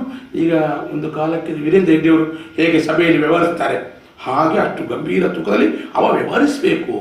ಅದನ್ನು ಬಿಟ್ಟು ನೋಡಿದ ಮೊದಲವನ್ನು ಹಾಡುತ್ತಾ ಕುಣಿಸಿದ್ರೆ ಆ ರಾಮನ ಮುಂದಿನ ಯೋಗ್ಯತೆ ಏನಾದೀತು? ಕರೆಕ್ಟ್. ದಂಡನಾಯಕನಾದ ಕೌರವ ದೊಡ್ಡ ದುಷ್ಟನಾಗಿರ್ಲಿ ಪಾಂಡವ ತಣ್ಣನಾಯಕ, ಭೀಮಬದ್ಧ ಕೂಡಲೇ ವ್ಯಂಗ್ಯ ಮಾಡುವುದಕ್ಕೆ ಹಾಗೆ ಮಾಡ್ತಾನಂದ್ರೆ ಆ ಕೌರವನ ಹೇಗೆ ಸಹಿಸಿಕೊಳ್ಳೋಣ? ಮುಂದೆ ಕೌರವ ಗಂಭೀರ ವರ್ತಿಸಬೇಕೋ ಬೇಡವೋ? ಕರೆಕ್ಟ್. ಈಗ ಗೋಪಾಲ ಹೇಳ್ತಿದ್ರು, ಏನು ಕೇಳು ಸಂಜಯ, ಇವತ್ತು ನಾನು ಕಳೀತೇನೆ, ನಾಳೆ ಆ ಹೇಗೆ ಪದ್ಯದಲ್ಲಿ ಜಂಪ್ ಆಗುದು, ಭಾವ ಜಂಪ್ ಆಗುದು. ಹೌದು, ಆರಂಭದ ಸ್ಥಾಯಿ ಭಾವ ಏನು ಅದೇ ಇರಬೇಕಲ್ಲ. ಸಂಚೇರಿ ಭಾವನ ಕೊಡ್ಲಿಕ್ಕೆ ಸಾಧ್ಯವಾ? ಹಿಮ್ಮೇಳ ಚಂಡಮದ್ಲೆಯವರು ಮತ್ತೆ ಅವರು ಹಿಂದೆ ಹೋದ್ರು. ಭಾಗವತಿಕೆಯಲ್ಲಿ ಸಂಗೀತದ ಆಲಾಪನೆ ತಗೊಂಡು ಬಂದು ಇಡೀ ಯಕ್ಷಗಾನದ ಚೌಕಟ್ಟನ್ನೇ ಬೇರೆ ಮಾಡಿ. ಅಂದ್ರೆ ನಿಮ್ಮ ಮಾತನ್ನ ನಾನು ಅರ್ಥ ಮಾಡಿಕೊಳ್ಳುವುದು ಹೇಗೆಂತಂದ್ರೆ, ಯಕ್ಷಗಾನದ ಈ ಎಲ್ಲ ಸಮಗ್ರವಾದಂತಹ ಏನು ಬದಲಾವಣೆ ಉಂಟು, ಇದಕ್ಕೆ ಮೂಲ ಕಾರಣ ಯಕ್ಷಗಾನದ ನಮ್ಮ ಸಂಗೀತವನ್ನು ಬಿಟ್ಟು ಸಂಗೀತದ ಆಲಾಪನೆಯನ್ನು ಶುರು ಮಾಡಿದ್ದು. ಅಂದ್ರೆ ಹಿಮ್ಮೇಳದವರದ್ದೇ ಮೊದಲ ತಪ್ಪು. ಯಾಕಂದ್ರೆ ಈ ಜನಕ್ಕೆ ಏನ್ ಮಾಡಿತ್ತು, ನಾನು ಹೇಳ್ತೇನೆ ಇರು, ಬದಲಾವಣೆ ಬೇಕು. ಈಗ ನಿಮ್ಮ ಸ್ವರದಾಗಿ ನನ್ನ ಸ್ವರ ಅಲ್ಲ, ಪದ್ಯ ಅದೇ ಹಾಡು, ಅದೇ ಆ ಸ್ವರದ ಸುಶ್ರಾವ್ಯತೆಯಿಂದ, ಮಧುರ ಕಂಠದಿಂದ ಅಥವಾ ಏರಿಳಿತಗಳಿಂದ ಅದು ಬೇರೆ ಪದ್ಯವಾಗಿ ಕೇಳಬೇಕೇ ವಿನ ಅಲ್ಲ. ನಾನು ಬೇರೆ ಸಂಗೀತ, ಬೇರೆ ಆಲಾಪನೆ ತರ್ತೇನೆ, ಬೇರೆ ಅದಲ್ಲ. ಹೌದು, ಕರೆಕ್ಟ್. ಈಗ ರಾಮಚಂದ್ರ ಅವರ ಸ್ವರ ಬೇರೆ, ಜಾಲಕಟ್ಟೆ ಸ್ವರ ಬೇರೆ, ಹಾಡುವ ರೀತಿ ಒಂದೇ, ಆದ್ರೆ ಅವರ ಕಂಠದಿಂದ ಅದು ಬೇರೆ ಕೆಲಸ ಸಂತೋಷ ಕೊಡ್ತಿದ್ರು. ಇವ್ರು ಹಾಗೆ ಮಾಡ್ಲಿಲ್ಲ. ಇವ್ರಿಗೆ ಬೇರೆ ಬೇರೆ ಕಂಠ ಇತ್ತು. ವಿಪರೀತ ಕಳ್ಳ ಸ್ವರಲ್ಲಿ ಪದ್ಯ ಮಾಡಿ, ಕಳ್ಳ ಸ್ವರ ಸಹಜ ಕಂಠ ಅಲ್ವೇ ಅಲ್ಲ. ಆಮೇಲೆ ಮೂರು ಜನ ಭಾಗವತರು ಬಂದಾಗ ಒಬ್ಬನು ರಾಗ ನಿಲ್ಲುವಾಗ ಇರ್ಲಿಕ್ಕಿಲ್ಲ. ಮುಂಚೆ ಹೇಗಿತ್ತು, ಒಬ್ಬ ಭಾಗವತ ಮೊದಲ ಸಂಗೀತಗಾರ ಹಾಡ್ತಾನಂತಾರೆ, ಅವ ಹೇಳುವ ಮೊದಲು 4-5 ಪದ್ಯಕ್ಕೆ ಮುಖ್ಯ ಭಾಗವತ ಕೂತು ಸ್ವರ ಕೊಟ್ಟು ಸ್ವರ ಒಂದು ಹಂತಕ್ಕೆ ನಿಂತ ಬಳಿಕ ಅವನು ಮಧ್ಯದಲ್ಲಿ ಕೂತ್ಕೊಳ್ತಾರೆ. ಮತ್ತೆ ಹಾಡಬೇಕಾದ ರಾಗಗಳು ಬೆಳಗಿನ ಜಾವದ ರಾಗಗಳೇ ಅಂತ ಇದ್ವು ಮೊದಲು ಹಾಡ್ಲಿಕ್ಕೆ. ಯಾಕಂದ್ರೆ ಆ ರಾಗಗಳು ಪವರ್ಫುಲ್ ಆಗಿ ಬರಬೇಕಾದ್ರೆ, ಮೋಹನವೋ ಮತ್ತೊಂದು ಬರಬೇಕಾದ್ರೆ ಮೊದಲಷ್ಟು ಕಂಠಕ್ಕೆ ಶ್ರಮ ಬೇಕು, ಅದು ಮಾಡಿ ಹೇಳಬೇಕಾದ್ರೆ. ಈಗ ಮೊದಲು ಬಂದವರೇ ಮೋಹನವೋ ಮತ್ತೊಂದನ್ನು ಹಾಡ್ತಾನೆ. ಯಾಕೆ? ಗಂಟೆಗಟ್ಟಲೆ ಹಾಡ ಸಂಗೀತ ಗೋಷ್ಠಿ, ಗಾಯನ ಗೋಷ್ಠಿ ಅಥವಾ ಇಂಥದೊಂದು ಸಂಗೀತದ ಅದೇ ಕಚೇರಿ. ಕಚೇರಿ. ಯಕ್ಷಗಾನ ಸಂಗೀತ ಕಚೇರಿ ಅಲ್ಲ, ವೇಷ ಇದೆ, ಅದಕ್ಕೆ ಕುಣಿತ ಇದೆ, ಅಭಿನಯ ಇದೆ, ಮತ್ತೆ ರಂಗನಡೆ ಇದೆ, ಮತ್ತೆ ಅದಕ್ಕೆ ಮಾತುಗಾರಿಕೆ ಇದೆ. ಇವರೀಗ ಒಂದೊಂದು ಪದ್ಯಕ್ಕೆ 100 ಕ್ಲಾಪ್ ಹಾಕ್ತಾರಂತ ಒಂದೊಂದು ಪದ್ಯವನ್ನು ಕಚೇರಿ ಮಾಡ್ತಾರಲ್ಲ, ಹೇಗೆ ಸಹಿಸಿಕೊಳ್ಳೋಣ? ಇದಲ್ವ ಪ್ರಶ್ನೆ ಇರೋದು. ಕರೆಕ್ಟ್, ಹೌದು ಹೌದು. ಈಗ ನೋಡಿ, ನೀವು ಯಕ್ಷಗಾನದ್ದು ಬಡಗು ತೆಂಕು ಎಂಬ ಭೇದ ಇಲ್ಲದೆ ದೊಡ್ಡ ದೊಡ್ಡ ಕಲಾವಿದರದ್ದು, ಅದು ಬಣ್ಣದ ಕುಟ್ಯಪ್ಪ ಆಗಿರ್ಬೋದು, ಬಣ್ಣದ ಮಾಲಿಂಗಣ್ಣ ಆಗಿರ್ಬೋದು, ಎಲ್ಲ ಕೋಳೂರು ರಾಮಚಂದ್ರಾಯರು, ಆ ಕಾಲದ ಹೆಚ್ಚಿನ ಎಲ್ಲ ಕಲಾವಿದರದ್ದು ನೀವು ಫೋಟೋಗಳನ್ನು ತೆಗೆದಿದ್ದೀರಿ. ಇದು ಯಾವ ರೀತಿ ಅಂದರೆ ಈಗ ಈಗ ಈಗ ನೋಡಿ, ನನ್ನ ಒಂದು ಉದಾಹರಣೆಯನ್ನೇ ನಾನು ತೆಗೆದುಕೊಳ್ಳೋದು. ನನಗೆ ಯಕ್ಷಗಾನಕ್ಕೆ ಹೋಗಿ ಇವತ್ತು ಒಂದು ಕಡೆ ಹೋಗ್ಬೋದು, ಇವತ್ತು 3-4 ಕಡೆ ಹೋಗಲಿಕ್ಕೆ ಸಾಧ್ಯ ಇಲ್ಲ. ಕೆಲವರು ಹೋಗುವವರಿದ್ದರು, ಅದು ವಿಚಾರ ಬೇರೆ. ಅವರು ಆಟ ನೋಡಲಿಕ್ಕೆ ಹೋಗುವವರಲ್ಲ. ನಾನು ಆಟ ನೋಡಲಿಕ್ಕೆ ಅಂತ ಹೋದರೆ ನಾನು ಒಂದು ದಿನಕ್ಕೆ ಒಂದು ರಾತ್ರಿಗೆ ಒಂದು ಆಟ ಮಾತ್ರ ನೋಡೋದು. ಅದು ಆಗ ನೀವು ಹೇಳಿದಾಗೆ ಒಂದು 100-2 ಫೋಟೋ, ಅದರಲ್ಲಿ ಸಿಲೆಕ್ಟ್ ಮಾಡಿದರೆ ಒಂದು 30-40 ನಮಗೆ ಅಚ್ಚುಕಟ್ಟಿನದ್ದು ಸಿಗ್ಬೋದು. ನೀವು ಪ್ರತಿದಿನ ಆಟಕ್ಕೆ ಹೋಗ್ತಿದ್ರಾ ಅಂದರೆ ನಿಮ್ಮ ಒಂದು ಕೆಲಸ ವೃತ್ತಿ ಬೇರೆ. ನೀವು ಫೋಟೋಗ್ರಾಫರ್ ಆಗಿದ್ದರೂ ಕೂಡ ನೀವು ಸಂಪೂರ್ಣ ರಾತ್ರಿ ಇದಕ್ಕೆ ವ್ಯಯ ಮಾಡಿ ಬೆಳಿಗ್ಗೆ ನಿಮಗೆ ಬೇರೆ ನಿಮ್ಮ ವೃತ್ತಿಗೆ ಮಾಡಲಿಕ್ಕೆ ಕಷ್ಟ ಆಗ್ತದೆ. ಸೊ ಯಾವ ರೀತಿಯಲ್ಲಿ ಇದನ್ನು ನೀವು ಮಾಡ್ತಾ ಇದ್ರಿ? ಇದರ ಹೇಗೆ ಸಮಯ ಹೊಂದಾಣಿಕೆ ಮಾಡ್ತಿದ್ರಿ? ಮತ್ತು ಇನ್ನೊಂದು, ದೊಡ್ಡ ದೊಡ್ಡ ಕಲಾವಿದರೆಲ್ಲ ನಿಮಗೆ ಎಲ್ಲಿಂದ ಹೇಗೆ ಸಿಕ್ಕಲಿಕ್ಕೆ ಶುರುವಾದ್ರು? ಯಾವ ರೀತಿ ಇದು? ಮುಖ್ಯವಾಗಿ ಈ 1984ನೇ ಇಸವಿಯಲ್ಲಿ ಅಂಬಲ್ಪಾಡಿಯಲ್ಲಿ ಒಂದು 3 ದಿವಸದ ಕಮ್ಮಟವನ್ನು ರಾಷ್ಟ್ರಕವಿ ಗೋವಿಂದ ಪೈ ಸಂಶೋಧನಾ ಅಲ್ಲ, ಪ್ರಾದೇಶಿಕ ಜಾನಪದ ಅಧ್ಯಯನ ಕೇಂದ್ರ, ನಮ್ಮ RRC MGM ಕಾಲೇಜ್, ಇವರು ಅಂಬಲ್ಪಾಡಿಯಲ್ಲಿ ಸಂಯೋಜಿಸಿದಾಗ ಅಲ್ಲಿ ವೇಷರಹಿತವಾಗಿ ಭಾಗವತಿಗೆ, ಕುಣಿತ ಇದೆಲ್ಲವನ್ನು ಅಭಿನಯವನ್ನು ದಾಖಲಿಸಿದರು. ವೇಷ ಇಲ್ಲದೆ 3 ದಿವಸ ಪ್ರಾತ್ಯಕ್ಷಿಕೆ. ಅದನ್ನು ನಾನಲ್ಲಿ ಕಂಡೆ. ಕಾಣುವಾಗ ನಾನು ಹಿಂದೆ ಏನು ಕಂಡಿದ್ದೇನೋ ಅದು ಈ ಹಿರಿಯ ಕಾಲದಲ್ಲಿ ಉಂಟು ಅಂತ ಗೊತ್ತಾಯಿತು. ಆಮೇಲೆ ನಾನು ಎಲ್ಲಿ ಪರಂಪರೆಗೆ ಪ್ರೋತ್ಸಾಹವಾಗಿ ಯಕ್ಷಗಾನ ಆಗ್ತಾ ಇತ್ತು ಅಲ್ಲಿಗೆ ಹೋಗ್ತಾ ಇದ್ದೆ. ಯಾಕಂದ್ರೆ ನನಗೆ ಬೇರೆ ಯಾವುದು ಅಭ್ಯಾಸಗಳಿರಲಿಲ್ಲ. ಯಕ್ಷಗಾನದ ಆಸಕ್ತಿ ತುಂಬಾ ಇತ್ತು. ಏನಾಯಿತು, ನಮ್ಮ ಮನೆಯಲ್ಲಿ ಅದಕ್ಕೆ ಪ್ರೋತ್ಸಾಹ ಇತ್ತು. ಆ ಬಳಿಕ 1990ನೇ ಇಸವಿಯಲ್ಲಿ ಕಟೀಲಲ್ಲಿ ಶ್ರೀಮತಿ ಮಾರ್ತಾ ಅಷ್ಟನ್ನು 3 ದಿವಸದ ಕಮ್ಮಟ ಮಾಡಿದ್ರು. ಅಲ್ಲಿ ಪರಂಪರೆ ಎಲ್ಲ ವೇಷಗಳನ್ನು 3 ದಿವಸ ಕಂಡು ಅವತ್ತು ನಾನು ಫೋಟೋಗಳಲ್ಲಿ ಸಂಗ್ರಹಿಸಿದೆ. ಅದನ್ನು ಕಂಡ ಬಳಿಕ ನಾನು ಈ ತರ ಕಂಡ ಯಕ್ಷಗಾನ ಅಲ್ಲ, ಇದು ನಿಜವಾದ ಯಕ್ಷಗಾನ ಉಳಿಬೇಕಾದಿದು ಎಂಬಲ್ಲಿಂದ ಆ ಕಮ್ಮಟಗಳಲ್ಲಿ ಪ್ರಾತ್ಯಕ್ಷಿಕಗಳಲ್ಲಿ ಹೆಚ್ಚು ಭಾಗವಹಿಸಿದೆ. ಇಲ್ಲಿ ಪರಂಪರೆ ಸಂಪ್ರದಾಯ ಅಂತ ಹೇಳ್ತಾರೋ ಅಲ್ಲಿ ಹೋದೆ. ಮತ್ತೆ ಏನಾಯಿತು, ಒಂದು ಕಾಲಕ್ಕೆ ನನ್ನ ತಾಯಿ ಪಾರ್ಶ್ವವಾಯುತ್ತಾಗಿ 20 ವರ್ಷ ಹಾಸಿಗೆಯಲ್ಲಿದ್ದ ಕಾರಣ ನಾನು ಮನೆ ಬಿಟ್ಟು ಹೋಗುವ ಆಗಿರಲಿಲ್ಲ. ನನ್ನ ಜೀವನ ಬಹಳ ಸಮಸ್ಯೆಯಲ್ಲಿತ್ತು. ಆವಾಗಲೂ ಕೂಡ ನಾನು ಪರಂಪರೆ ಸಂಪ್ರದಾಯ ಪ್ರಾತ್ಯಕ್ಷಿಕ ಕಮ್ಮಟ ಇದ್ದಾಗ ನನ್ನ ಸ್ವಂತ ಖರ್ಚಿನಲ್ಲಿ ಹೋಗಿ ಏನೋ ಸಾಲ ಮಾಡಿ ರೋಲ್ ಪಡ್ಕೊಂಡು ಕ್ಯಾಮರಾ ಹಿಡ್ಕೊಂಡು ಹೋಗಿ ಫೋಟೋ ಗ್ರಹಿಸಿದೆ. ಯಾಕಂದರೆ ನನಗೆ ನನ್ನ ತುಡಿತ ಏನಿತ್ತಂದರೆ ನಾಳೆ ನನಗೆ ಹಣ ಇರ್ಬೋದು, ಆವಾಗ ಇದು ನೋಡಲಿಕ್ಕೆ ಸಿಗುತ್ತೆ. ಕರೆಕ್ಟ್. ಇವಾಗ ಸಿಕ್ಕಿದ ಹಿಡಿದೇ ಹೋದ್ರೆ ಮತ್ತೆ ನಾಳೆ ಕೊಡ್ಲಿಕ್ಕೆ ಸಾಧ್ಯ ಇಲ್ಲ ಎಂಬುದರಿಂದ ಬಹಳಷ್ಟು ನಾನು ತ್ಯಾಗ ಮಾಡಬೇಕಾಯ್ತು. ನಾನು ಆರೋಗ್ಯ ಹಾಳು ಮಾಡಿಕೊಂಡೆ, ಹಣವನ್ನು ಕಳ್ಕೊಂಡೆ, ಒಂದು ರೀತಿ ಕಷ್ಟವನ್ನೇ ಅನುಭವಿಸಿದೆ.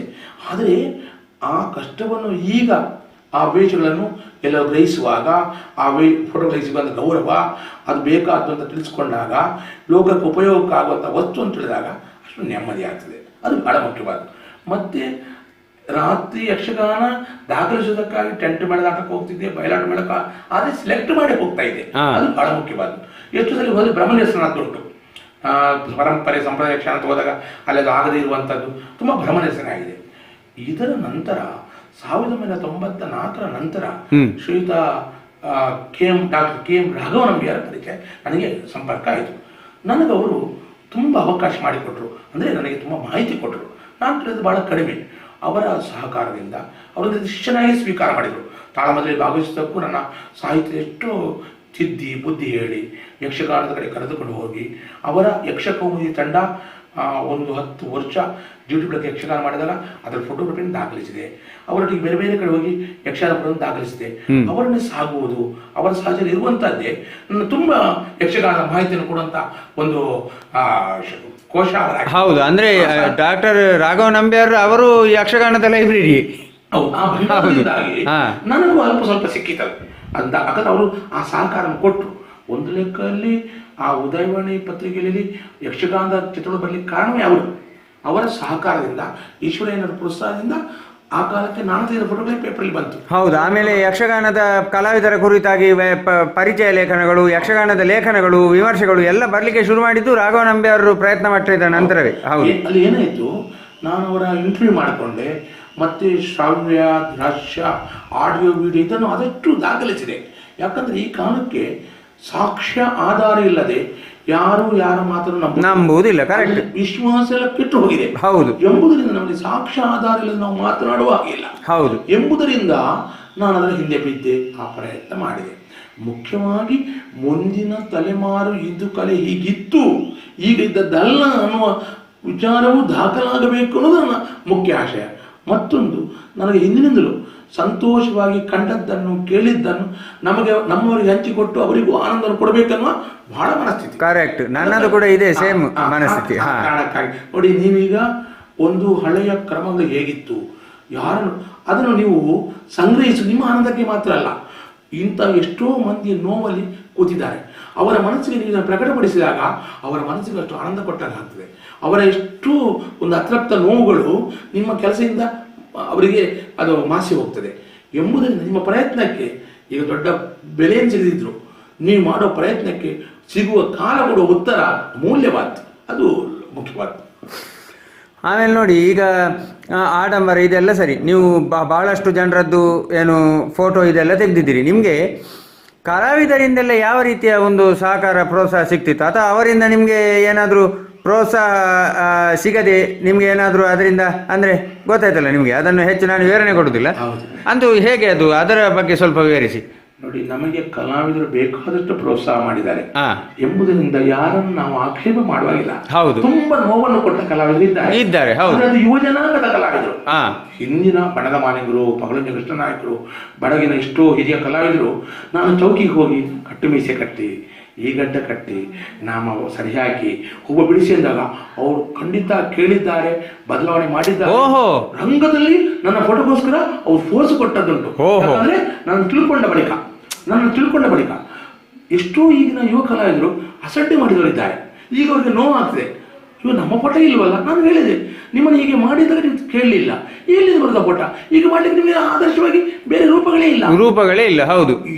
ಈ ಸಮಸ್ಯೆ ನಾನು ಹಿರಿಯ ಕಲಾವಿದರುಂಟಲ್ಲ ಕರೆದು ಅದು ಕಟೀಲ್ ಕಂಪ್ಯೂಟರ್ ನನ್ನ ಹತ್ತಿರ ಕುಳ್ಳಿರಿಸಿಕೊಂಡು ಎಂಥ ಮಾಹಿತಿ ಕೊಟ್ಟಿದ್ದಾರೆ, ಏನೆಲ್ಲ ಹೇಳಿದ್ದಾರೆ. ಅವರಿಗೆ ಹೆಚ್ಚು ಬಿಡಿಸಿ ಹೇಳಲಿಕ್ಕೆ ಬರುವುದಿಲ್ಲ, ಯಾಕಂದ್ರೆ ಅವರು ಅಷ್ಟು ಅಧ್ಯಯನ ಮಾಡಿದ್ದಾರೆ. ಹೌದು, ಕರೆಕ್ಟ್. ಇವರು ಅಧ್ಯಯನ ಮಾಡಿದ್ದಾರೆ, ಹೇಳಲಿಕ್ಕೆ ಇವರಲ್ಲಿ ಏನೇ ಇಲ್ಲ. ಇಂತಹ ಸಮಸ್ಯೆ ಅಷ್ಟು ಅಲ್ಲ. ರಂಗದಲ್ಲಿ ನಾನು ಫೋಟೋ ತೆಗೆಯುವಾಗ ಪರಂಪರೆ ಸಂಪ್ರದಾಯ ಬಳಸಿದ್ರೆ, ವೇಷ ಮಾಡಿದರೆ ಎಷ್ಟೋ ಮಂದಿ ಕಲಾವಿದರು ಪರಂಪರೆ ಅಂತ ತಮಾಷೆ ಮಾಡಿದ್ದುಂಟು ಅವರ ಅರ್ಥದಲ್ಲಿ. ಎಷ್ಟು ಮಂದಿ ಬೇಕು ಅಂತವರು. ಅಂದ್ರೆ ನೀವು ಫೋಟೋ ತೆಗೆಯುವಾಗ ಹೇಳ್ತಾ ಪರಂಪರೆ ಮುಖವರ್ಣಿಕೆ ಮಾಡಿ ರಿಕ್ವೆಸ್ಟ್ ಮಾಡ್ತೇನಲ್ಲ, ಅವಾಗ ಅದನ್ನು ಕೇಳಿಕೊಂಡು ಅಲ್ಲಿ ಹೋಗಿ ರಂಗದಲ್ಲಿ ನನಗೆ ಪೆಟ್ಟಿಟ್ಟವರಿದ್ದಾರೆ ಎಷ್ಟು ಜನ ಅದನ್ನು ನಾವು ಹೇಳಬಾರ್ದು. ಹೌದು. ಈಗ ಕಲಾವಿದರು ನನಗೆ ಬೇಕಾದಷ್ಟು ಪ್ರೋತ್ಸಾಹ ಕೊಟ್ಟಿದ್ದಾರೆ. ನೋಡಿ, ನಿಮಗೊಂದು ಉದಾಹರಣೆ ಕೊಡ್ತೇನೆ. ಅಂದ್ರೆ ನೀವು ಒಂದು ಸೆಕೆಂಡ್, ಈಗ ಏನಂತಂದ್ರೆ ಹಳೆಯ ತಲೆಮಾರಿನ ಕಲಾವಿದರೆಲ್ಲರೂ ನಿಮಗೆ ಪ್ರೋತ್ಸಾಹ ಕೊಟ್ಟಿದ್ದಾರೆ, ಹೊಸ ತಲೆಮಾರಿನವರು ಅಷ್ಟೊಂದು ನಿಮಗೆ ಪ್ರೋತ್ಸಾಹ ಕೊಡಲಿಲ್ಲ, ಕಡಿಮೆ. ಅವರಲ್ಲಿ ಆಕ್ಷೇಪಗಳೇ. ಇವರು ಏನು ಪರಂಪರೆ ಸಂಪ್ರದಾಯ ನಮ್ಮನ್ನು ನಾನು ಹಾಗೆ ಮಾಡಿದ್ದಿಲ್ಲ, ಅವರನ್ನು ದೂರಿದ್ದೂ ಇಲ್ಲ. ನೋಡಿ, ಇದು ಹೀಗುಂಟು ತೋರಿಸಿದ್ದು. ಉದಾಹರಣೆ ಕೊಡ್ತೇನೆ. ಕಥಕ್ಕಳಿಯ ಕಲಾಮಂಡಲ ಗೋಪಿ ಪದ್ಮಭೂಷಣ, ಪದ್ಮಶ್ರೀ ಪ್ರಶಸ್ತಿ ಪಡೆದವರು. ಹೌದು. ಅವರು ಒಂದು ಕೆಲವು ವರ್ಷದ ಹಿಂದೆ, ಒಂದು 10 ವರ್ಷ ಹಿಂದೆ ಅವರ ಒಂದು ಸರಣಿ ಕಾರ್ಯಕ್ರಮವನ್ನು ಹಮ್ಮಿಕೊಂಡು ಸ್ಪೀಕ್ ಮೇಕೆಯವರು ಮಂಗಳೂರು, ಸುರತ್ಕಲ್ಲು, ಉಡುಪಿ, ಕುಂದಾಪುರ, ಮಣಿಪಾಲ, ಬ್ರಹ್ಮವರ, ಅದರಲ್ಲಿ 8-10 ಕಾರ್ಯಕ್ರಮದಲ್ಲಿ ನಾನು 6 ಕಡೆಯನ್ನು ಫಾಲೋ ಮಾಡಿದ್ದೆ. ಸ್ಟೇಜ್ ಪಟ್ಟ ಅಂತ ಕಷ್ಟ ಆಗ್ತಿತ್ತು. ಚೌಕಿಲ್ ನನಗೆ ಫೋಟೋ ತೆಗಿಬೇಕಿತ್ತು, ಅವ್ರದೆಲ್ಲ ಅವಕಾಶ ಕೊಡಲಿಲ್ಲ. ಬರಲಿ ಬಿಡಿ, ಅವ್ರು ಸ್ವಲ್ಪ ಲಹರಿಯಲ್ಲಿದ್ದಂಥ ಕಲಾವಿದ, ನಿಮಗೆ ಲಹರಿ ಅಂತ ಗೊತ್ತಿದೆ. ಹೌದು, ಗ್ರೇಟ್ ಕಲಾವಿದ. ಚೌಕಿಯಲ್ಲಿ ಅವರ ಮಾತನ್ನು ಮೀರಿ ನಡೆಯೋರಿಲ್ಲ. ವೇಷಭೂಷಣ ಕಟ್ಟಿದ ಬಳಿಕ ಅವರ ಕಾಲಿಗೆ ನಮಸ್ಕಾರ ಮಾಡಿ ಹೋಗಿ ಅಷ್ಟು ಚೌಕಿ ಪಿನ್ ಡ್ರಾಪ್ ಸೈಲೆನ್ಸ್ ಅಂತ ಒಂದು ಸಿಕ್ತು. ಈ 6 ಕಡೆ ಹೋದ ಬಳಿಕ ಒಂದು ಕಡೆಯಲ್ಲಿ ಅವರಿಗೆ ಗೊತ್ತಾಯ್ತು, ಸುಮ್ಮಗೆ ಫೋಟೋಗ್ರಾಫರ್ ಅಲ್ಲ, ಇವನಿಗೆ ಅಧ್ಯಯನ ಮಾಡ್ತೇನೆ. ಅವ್ರ ಹತ್ತಿರ ಸಂಪೂರ್ಣ ಅವರ ಬಣ್ಣಗಾರಿಕೆಯನ್ನು ಚೌಕಿಯಲ್ಲಿ ಬಿಟ್ಟರು, ರಂಗದಲ್ಲೂ ನನಗೆ ಅವಕಾಶ ಮಾಡಿಕೊಟ್ರು. ಇದೇ ಕಲಾಮಂಡಲ ಗೋಪಿ. ಅಂದರೆ ನಮ್ಮ ಇವರು ಯಾರು, ಕೇಳುಚರಣ ಮಹಾಪಾತ್ರ, ಅವರು ನಾನು ಭೇಟಿಯಾದಾಗ, ನಾನು ಪುಸ್ತಕ ಕಂಡ ಬಳಿಕ ಅವರು ನೋಡಬೇಕು, ಎಂಥ ಒಂದು ಮಗುವಿನಂಥ ಮುಗ್ಧತೆ, ಎಂಥ ದೊಡ್ಡ ಕಲಾವಿದರು. ಅವರೆಲ್ಲ ವಿಮಾನದಲ್ಲಿ ಬಂದು ಹೋಗುವವರದ್ದು. ಅವರು ಅವಕಾಶ ಕೊಟ್ಟಿದ್ದಾರೆ ಅಂತ ಎಷ್ಟೋ ಕಲಾವಿದರಿದ್ದಾರೆ. ನಾವು ಮಾಡುವ ಕೆಲಸವನ್ನು ಕಂಡು ಇವ ಈ ಕಲೆಯ ಕುರಿತು ಅಧ್ಯಯನ ಮಾಡಿದ್ದಾನೆ, ಈ ಕಲೆಯ ಗೌರವ ಉಂಟು ಅಂತ ಅಂದ್ಕೊಳ್ಳೆ ಅವರು ಪ್ರೋತ್ಸಾಹ ಕೊಟ್ಟಿದ್ದಾರೆ. ಕರೆಕ್ಟ್. ಆದರೆ ಮತ್ತೊಂದು ತಲೆಮಾರು ಉಂಟಲ್ಲ, ಅವರು ಹಿಂದಿನದನ್ನು ಆಕ್ಷೇಪ ಮಾಡುತ್ತಾ ಬಂದಾಗ ನಾವು ಈ ಪ್ರಸ್ತಾಪ ಮಾಡಿದ್ರೆ ಸಹ ಅವರು ಸಿಡಿದು ಬೀಳ್ತಾರೆ. ಹೌದು ಹೌದು ಹೌದು, ಅದು ನನಗೆ ಕೂಡ ಅನುಭವ ಉಂಟು. ಅಂದರೆ ನಾವು ಸ್ವಲ್ಪ ಚೌಕಿಯಲ್ಲಿ ಪರಂಪರೆ ಅಂದರೆ ಈ ಈ ಮೀಸೆ ಯಾಕೆ, ನಮ್ಮ ಉಲ್ಲನ್ ಮೀಸೆ ಹಾಕಿ ಅಂತ ಏನಾದರೂ ಹೇಳಿದರೆ ಅದನ್ನು ರಂಗದಲ್ಲಿ ನನಗೂ ಕೂಡ ತಮಾಷೆ ಮಾಡಿದವರು ಇದ್ದಾರೆ. ನನಗೆ ಅದು ಅನುಭವ ಉಂಟು. ಅಂದರೆ ಅದು ನಮಗೆ ಟಾಂಟ್ ಇಟ್ಟು ಮಾತಾಡೋದು ಅಂತ ನಮ್ಗೆ ಗೊತ್ತಾಗ್ತದೆ, ಆದರೆ ನಮಗೆ ಬೇರೆ ಉಪಾಯ ಇಲ್ಲ. ನಿಮಗೆ ಆ ಮಾಹಿತಿ ಇರುವುದರಿಂದ, ನೀವು ಅದರಲ್ಲಿ ತಿಳಿದುಕೊಂಡಿರೋದ್ರಿಂದ ಮತ್ತು ಯಕ್ಷಗಾನ ಗೊತ್ತಿರೋದ್ರಿಂದ ನಿಮಗೆ ಕೂಡಲೇ ಸ್ಪಷ್ಟ ಆಗ್ತದೆ. ನೋಡಿ, ನಮ್ಮ ಬಡಗುಟ್ಟಲ್ಲಿ ಮುಖವರ್ಣಕ್ಕೆ ಬೇಕಾದಷ್ಟಿದೆ, ಆದರೆ ತೆಂಕುತಿಟ್ಟಿನ ಅಲ್ಲ. ಒಂದು ವೇಷದ ಪ್ರವೇಶಕ್ಕೆ ಅವ ಕೌರವನು, ಅವ ಶಲ್ಯನು, ಅವ ಕರ್ಣನು, ಅವ ಅರ್ಜುನನು, ಅವ ರಕ್ತಬೀಜನು, ಪ್ರತಿಯೊಂದು ವೇಷಕ್ಕೂ ಹಾಕುವ ನಾಮಗಳು, ಮುದ್ರೆಗಳು, ಕಟ್ಟುವ ಗಡ್ಡ ಮೀಸೆಗಳು, ಕೆನ್ನೆಯ ಇರುವಂಥ ಮುದ್ರೆ ಎಲ್ಲವೂ ಇತ್ತು. ಅದೆಲ್ಲವನ್ನು ಕಳೆದು ಹಾಕಿದ್ರು. ಇವರ ಇಚ್ಛಾನುಸಾರ ಬದಲಾವಣೆ ಮಾಡಿದರು. ನೋಡಿ, ಒಂದು ವೇಷದ ಆರಂಭಕ್ಕೆ ಅದು ಮಾತನಾಡದೆ ಪ್ರವೇಶಕ್ಕೆ ಮುಖವರ್ಣಿಕೆಯಲ್ಲಿ ಇಂಥ ವೇಷ ಗೊತ್ತು ಮಾಡುವಂಥ ಒಂದು ವೇಷಗಳ ಕುರಿತಾದ ಆ ವೈವಿಧ್ಯಮಯ ಚಿತ್ರಣವನ್ನು ಕೊಟ್ಟಂತ ಹಿರಿಯ ಕಲಾವಿದರ ಶ್ರಮವನ್ನು ಇವರೊಂದು ಕ್ಷಣದಲ್ಲಿ ಕಳೆದು ಹಾಕ್ತಾರೆ. ಹೌದು, ನಾಮ ಸರಿ ಇದೆಯೋ, ಗಲ್ಲ ಇದೆಯೋ, ಮುದ್ರೆ ಇದೆಯೋ, ಬಣ್ಣದ ಹಂಚುವಿಕೆದಲ್ಲಿ ಸರಿ ಇದೆಯೋ, ಯಾವುದೂ ಇಲ್ಲವಲ್ಲ. ಯಾಕೆ? ಅದೇ ಪರಂಪರೆ ಮೇಲಿನ ಅಸಡ್ಡೆ ಅದಕ್ಕೆ ಕಾರಣ. ಯಾಕಂದ್ರೆ ನಮ್ಮನ್ನು ಪ್ರತಿ ಗುರುತಿಸುವಾಗಲೂ ಮೊದಲು ಗುರುತಿಸಿದ ಮುಖವನ್ನು ಕಂಡಾಗ ಇವರ ಕಣ್ಣಿನ ಮುಖ್ಯತೆ ಇಲ್ಲ, ಬಣ್ಣಗಳ ಹಂಚುವಿಕೆ ಸರಿ ಇಲ್ಲ. ಆಮೇಲೆ ಅಭಿನಯದಲ್ಲಿ ಬರುವ ರೀತಿಯಿಂದ ಆ ಪಾತ್ರ ಗಂಭೀರತೆ ಕೊಂದೇ ಆಗ್ತಾ ಇದ್ರು. ಸಿಲ್ಲಿಯಾಗಿ ವರ್ತಿಸಿದರು, ಸಿಲ್ಲಿಯಾಗಿ ಮಾತನಾಡಲಾರಂಭಿಸಿದರು. ಹಾಸ್ಯಗಾರನು, ಮುಖ್ಯ ವೇಷಗಾರಿಯು, ಎರಡನೇ ವೇಷಗಾರಿ, ಒಂದು ಕ್ರಮ ಇತ್ತು ಹಿಂದೆ. ಒಂದು ಮೇಳದಲ್ಲಿ ಆ ಕಾಲಕ್ಕೆ 9 ಜನ ವೇಷಗಾರಿಗಳು. ಅವರಿಗೆ ಭಾಗವತ ಪಾತ್ರ ಹಂಚುವ ಕ್ರಮ ಇಲ್ಲ. ಮುಂಡಾಸ ವೇಷ ಮಾಡಬೇಕು, ಎರಡನೇ ವೇಷ ಮಾಡಬೇಕು, ಪುರುಷ ವೇಷ ಮಾಡಬೇಕು. ಹೀಗೆ ಇದ್ದದಲ್ಲದೆ ಒಬ್ಬರಿಗೆ ಪಾತ್ರ ಹಂಚುವ ಕ್ರಮ ಇರಲಿಲ್ಲ. ಅಂದರೆ ಅವರವರ ಪಾತ್ರ ಮಾಡಬೇಕು.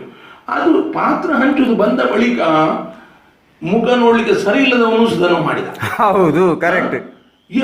ಸಣ್ಣ ಪ್ರಾಯದವನು ಕೂಡ ಅವನು ನೋಡ್ಲಿಕ್ಕೆ ಚಂದ ಇದೆ ಅಂತೇಳಿ ಅವನಿಗೆ ಮುಖ್ಯ ಪಾತ್ರ ಹೋಯ್ತು, ಸಖಿ ಪಾತ್ರ ಮಾಡಬೇಕಾದವನು. ಅವರ ಪ್ರತಿಭೆಗೆ ಅವಕಾಶ ಕೊಡಬೇಕು. ಆದರೆ ಪ್ರತಿಭೆ ಆದವನು ಕತ್ತಿಯನ್ನು ಸರಿ ಹರಿತ ಮಾಡದೆ ಕಡಿಲಿಕ್ಕೆ ಆಗುದಿಲ್ವಲ್ಲ. ಕತ್ತಿ ನೋಡ್ಲಿಕ್ಕೆ ಹೊಸತಂತ್ರ ಕಳೆದಾಗಿದ್ದ, ಅದಕ್ಕಷ್ಟು ಅನುಭವ ಬೇಕು, ಕಡಿದು ಪಣಗಬೇಕದು. ಇವನು ಪಣಗದೆ ಅವನು ನೋಡ್ಲಿಕ್ಕೆ ಚಂದ ಇದ್ದಾನೆ, ಮಾತು ಚಂದ ಇದೆ ಅನ್ನೋದಕ್ಕೋಸ್ಕರ ಕೊಟ್ಟರೆ ಆಯ್ತೆ. ಅವನು ಆ ವಿಷಯವನ್ನು ಹೇಗೆ ಮಾಡುತ್ತಾನೆ ನೀವು ನೋಡಿರ್ಬೇಕು.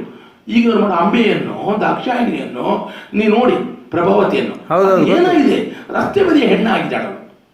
ಹೌದು ಹೌದು, ಕರೆಕ್ಟ್. ಇದೆಲ್ಲವ ಪಿಡಿದು ಮುದ್ದಿಸಿದ ದಕ್ಷಿಣದಲ್ಲಿ ಅವಳು ಕಿಸ್ ಕೊಡ್ತಾಳೆ. ಇಲ್ಲಿ ಯಾರಿಗೆ? ಈಶ್ವರನಿಗೆ. ಈಗ ನೋಡಿ, ಈಗ ನೀವು ಆ ಕಾಲದಲ್ಲಿ ಇಂಥದ್ದೆಲ್ಲ ಅಂದರೆ ಈ ಫೋಟೋಗ್ರಫಿ ಒಂದು ತಂತ್ರಜ್ಞಾನವನ್ನು ಬಳಸಿ ಯಕ್ಷಗಾನಕ್ಕೆ ನಿಮ್ಮ ಜನರು ಆ ವಿಚಾರದ ಬಗ್ಗೆ ಪ್ರಸ್ತಾಪವನ್ನು ಕೂಡ ನನ್ನ ಹತ್ರ ಬಹಳಷ್ಟು ಜನ ಮಾಡಿದ್ದಾರೆ. ಮತ್ತೆ ನನಗೆ ಕೂಡ ನಿಮ್ಮ ಕೆಲಸದ ಬಗ್ಗೆ ತಿಳುವಳಿಕೆ ಉಂಟು.